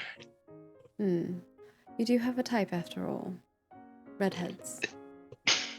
And I think that's when Lady Jane arrives and she says, "Bravo, Victor. Very well played. And we know that the ball could always use a last dance. Plus, I do believe that this rather scrambled the tradition, the heartfelt tradition, which can only be a good thing. The person that you dance with at a moment's notice is truly the person that you ought to marry." I figured it fit the theme of a fashion-forward ball. Exactly. Break. And she looks over at Lavinia, who is like clearly unhappy at the other side of the room. And we've also succeeded in irritating your mother, which is an exceeding win for a ball. I believe we've done a lot of that today. Well, I wanted to show Mother that all those lessons paid off. I showed her that they did not.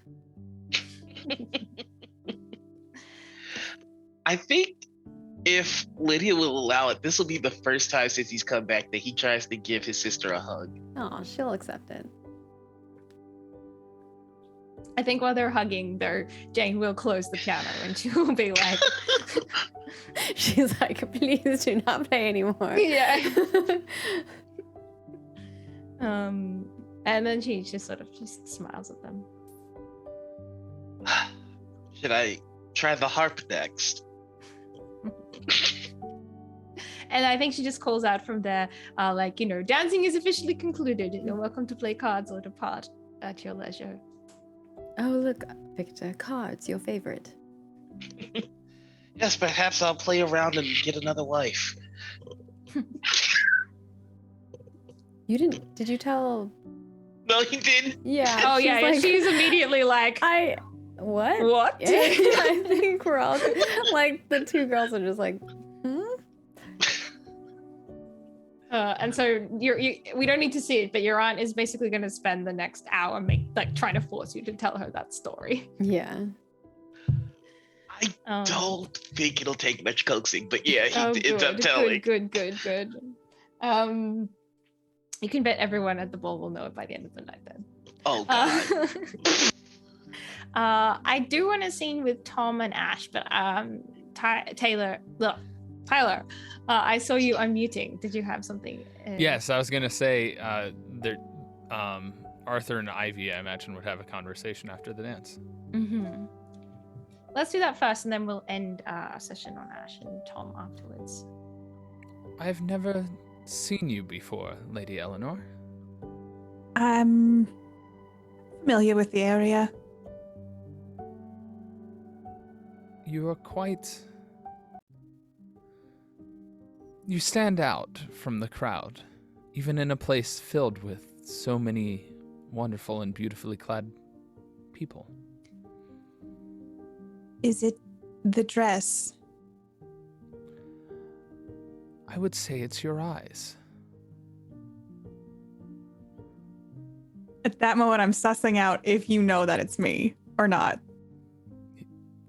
No? Okay. They're almost... They're soothing, yet mysterious, and at the same time familiar. There's a slight pang of guilt of misleading Arthur. That's very kind of you to say. It's almost as if it comes from a book. Perhaps you come from a book, then. In a way, maybe. Sometimes in life, maybe something's just supposed to be a page. And perhaps it's only the beginning of a story. Hmm. One that I would like to eventually see the ending of. Oh, that's very kind of you to say. Arthur, right? Yes. To be fully honest, you can call me Arthur Bed. Mr. Bed. At that moment, it registers. Oh, what about Ash downstairs? Ash Bed. Mr. Bed, is that your last name? Yes, officially. It's very nice to make your acquaintance. And yours. Eleanor is such a beautiful name. It is. It is a beautiful name. Thank you. But I must be going. Then I bid you good night, and he will grab your hand and kiss it, and... Does anyone else, does Lydia see it or anything? I think people see it, yeah. Yeah. I mean, as Ivy just so flustered and oh, this is something that she thought a courtship would start. Yes, maybe I will see you again, Mr. Bed. A pleasant surprise you have been. You as well. And then I lift up the dress and I scurry out of the ballroom for fear of getting caught. And I feel like it was a good moment to end the ball on for myself or for Ivy. So we will go to this this final scene. Tom will find Ash as the guests are departing for the evening. How are you holding up? Oh, busy night, but I think everyone is happy at the ball. What do you say, Tom? That went off quite well, I think. I was saying the fondue was a hit. The extra dance at the end was a little surprise, but I mean, surprises are, well, surprises. I mean, what's the negative to it? For real. I do think everyone was happy to have another dance. I have to say that I'm glad that the night is winding down myself. I've had a bit on my mind of late, and I could use some a little bit of me time. Anything you'd like to share?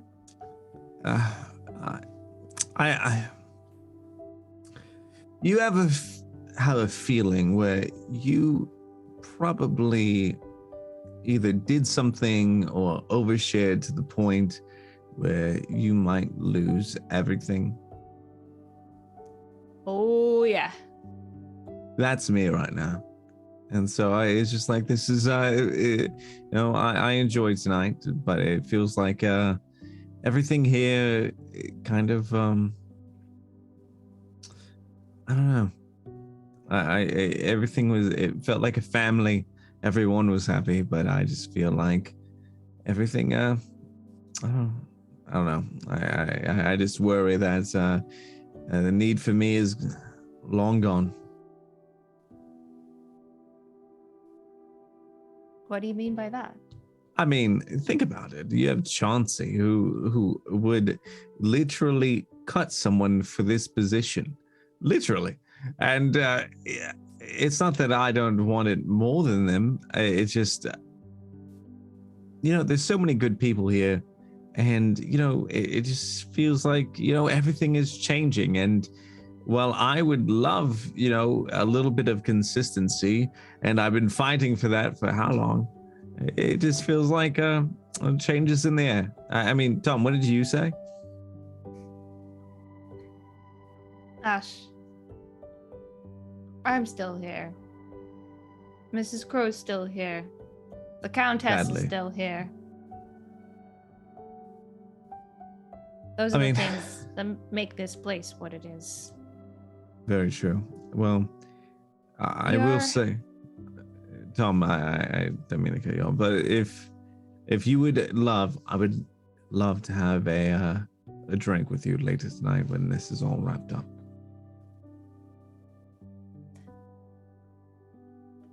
I wanted to tell you, a gentleman came in during the ball looking for you. Ah. Mr. George. George? I told him we were working right now, but he could come back later. George, looking for me. Did you, get into any trouble, Ash, when you were out the other night? Me? No. I did partake in a few, just as you would. But, George, I only know of one George, Jeffrey. Jeffrey George? Sounds right to me. I told him to come back later in the night. I was a little busy. Later tonight? Or later as in tomorrow? I don't know when he'll come back. Gotcha. Well, that is a name I do know. I grew up with Jeffrey. Well, when he comes back, I'll send him straight to you then. Well, I appreciate that, Tom. And I thought you didn't have any family. This was someone on my father's side, someone I was rather close to when I was young before, everything happened. Well, I hope it's good news for you. Indeed, I have to say popping my up after all these years. Indeed, a little I don't know, suspicious, I could say. My anxiety is spiking. I think Tom puts his hand on Ash and says, Ash's shoulder, and says, whatever he wants, I hope it's good news. Yeah. But indeed. you got your place with us right here. I appreciate that, Tom. I just get so scared. I've been I feel like I've been falling into a neat routine of family here, and that just kind of scared me a bit because things have been feeling a little too good, if you know what I mean. And I'm just scared of, well, I appreciate you, Tom. As always, you've been like a father to me. I think Tom nods, but he's a bit worried. You can Ash can see he's a bit worried about him. Yes, and we wanted to do one more thing before we wrap up our session today, because We're all willing to stay a little later for some We're all extra willing to say to scenes. see this because we have to know. We have to know what is Ivy thinking. Yes, I will play my monologue token on Ivy as Ivy runs away. I would sneakily try to get back up to Victor's room so I can take the wig off and like get things kind of back away. And as she's doing that, did that just happen? There's just a lot to process. Did Arthur say he wanted to get to know me more? But also, why did it take me wearing a red wig for him to see me? I lied to him. Does he like this version of me better than who I actually am? The girl downstairs in a grubby dress. It's, romantic, though, in a way. Just like the books. Maybe this is a new chapter. Perhaps, Perhaps maybe he did recognize me. He did mention my eyes. My eyes are green, and we couldn't cover those up tonight. I don't want to put the horse before the cart, but maybe this could be the start of a new part of my life. No, you're getting ahead of yourself. Don't make this weird. You're gonna make it weird. And I hastily grab a piece of paper and write thank you for everything to leave on Victor's dresser. And I just put a dash and put an E for Eleanor, so hopefully he knows it's from me. And I'm getting my dress back on for downstairs. What about Lydia? And what about Victor? Oh no. Victor said, oh. And then I start looking around the room like panicked. I do not want to take this away. Why is this so complicated? Why can't anything just be easy? But I'm going to savor this moment. And I look at the hand that Arthur kissed. It's just like a book. Maybe it is real. Maybe the stories are real. Maybe this isn't the end. Maybe this isn't my death. I better get some scones and make the rounds. And I peek out of Victor's room, make sure no one can see me, so there's not another rumor of me leaving someone's room late at night. And I sneak out and I smooth my dress and I let myself feel happy for a second and feel that like little warmth in my heart. Maybe this could be the dream that Victor wanted me to have. And then I head downstairs to get back to work, glancing in the ballroom as I pass and the people inside. Where we finish our session today. All right. That is the end of episode 7. We are over halfway, but there are still more episodes to come. Although the next couple episodes will be a little split again. So episode 8 will be the upstairs crew and episode 9 will be the downstairs. And then we will all return once again together for the final 3 episodes. So hopefully you all have enjoyed this. And if you have, there are ways you can support us. If you would like to see more stories or enjoy the characters that we have here, you can head on over to our Patreon. It is the best place to support us because not only do you help pay for our cast, but we also give you some cool rewards in return. And one of those things is we have NPC name submissions out right now. We have the Ascension character sheet for Blablin up.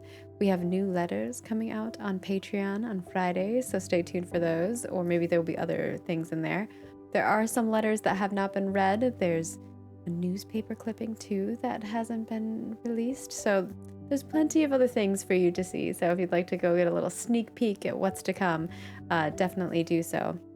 And of course, there are plenty of other rewards over there, like playing in a one-shot, private one-shot with one of our GMs, or one of our players here. Haley did one recently, and the Noir will be doing the next month's one. And of course, you can subscribe to us right here on Twitch, which will get you access to the video right away, and also access to our emotes. If you are a YouTube member, you get also access to some of those emotes, and whether you're a YouTube member, Twitch subscriber, or a patron, you get access to our private Discord where we can chat in between episodes, or during episodes, I suppose, as well.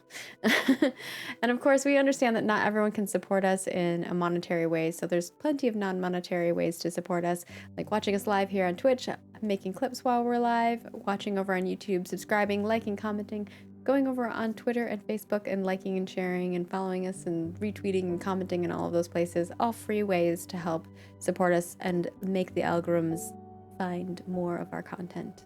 And with that, I'm going to go around and let you learn more about these lovely folks and where you can find them, because not only are they fantastic right here on Roll For It, but they do a lot of content themselves or create other things that you should consume because they're good stuff. So we're gonna start backwards. I'm gonna go with first and foremost, we have Kyle Blessing. Where can people find you at when you are not being just the goodest bean? We all just, Ash is such a good bean. Yeah, you can find me at Twitch and YouTube at Blessius. And then tomorrow night, technically midnight tomorrow night. So like tomorrow night midnight, it's confusing. I'm doing a St. Jude thing with GCX, which is a fundraiser for St. Jude. So that is tomorrow night, midnight Eastern. And yeah, thanks for having me, guys. Awesome. And next we have Play Katie Play. Where can people find you at when you are not sneaking in disguised as someone else to a ball? See if I get fired next time. You have to wait 2 episodes to find out. Oh, that's true. I'm going to be on the edge of my seat. I'm Katie Peters Plays. I'm sorry. I'm like processing this entire episode. You can find me on Twitch at Katie Peters Plays, on Twitter at Play Katie Play. I don't know. There's just been a lot going on. I do podcasting and I do Twitch and just lots of projects. So just follow me on Twitter if you want to see what I'm getting up to and when you can come hang out with me. So awesome. That's me. And we have Apocalypto 12. Where can people find you at when you are not wooing everybody? You have all the options. Like there's Ivy, there's Victor, there's Lydia. Who else? There's probably someone else on the plate. So Petunia wouldn't mind Grace being on that plate. So have your meal. Well, you can find me anywhere and everywhere as Apocalypto_12. You can also find me anywhere and everywhere by searching Tyler Scheid. But probably the biggest thing and the most fun thing, aside from this show, because this show is probably my favorite thing I'm doing right now, but I have a podcast called Go My Favorite Sports Team. It's designed for people that are not super big sports people. It's a comedy show, and it's a lot of fun. I do it with my friend Mark, aka Markiplier, and it's just really fun. So check that out and make sure and support everyone else here, especially Roll For It. All right. And then we've got the Noir Enigma. Where can people find you at when you are not interrupting balls and changing traditions? Oh, I gotta be a chaos gremlin. Hi, everybody. I'm Noir. You can find me all over the internet as the Noir Enigma. That's Twitter, Twitch, YouTube, TikTok, and Instagram. I've got a bunch of things going on, but the one thing that I want to call attention to is our talk show, Morning Ritual. We're actually going to be at Gen Con doing it live, and we are starting to announce guests for that. We've got Burrito and Katiosaurus as the first 2 announced guests, so come and check us out live at Gen Con. All right. And last but not least, we have Story Brewers, aka Haley, who has obviously helped make this game a thing, but also plays all the other characters. What are you up to, and where can people find you at? Yeah, so you can find me at Storybrewers on Twitter, or Storybrewers Role Playing, most of those places on the internet. You can find this game and all the other games we've made at storybrewersroleplaying.com. Awesome. And of course, I'm Margaret Crone. You can find me at Margaret Crone in all of the places. I do lots of things on the internet, and so that's the best place to find me. And I also make games and video games for a living. I'm currently working on a project called Ashes of Creation, and you can find it at Ashes of Creation in all of the places.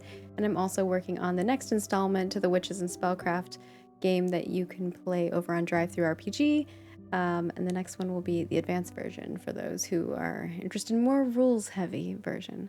And with that, we are going to bid you a farewell as we are going to go record an after show and talk all about the juicy things, get our wishes and stars out, and we'll see you next episode for an upstairs cast.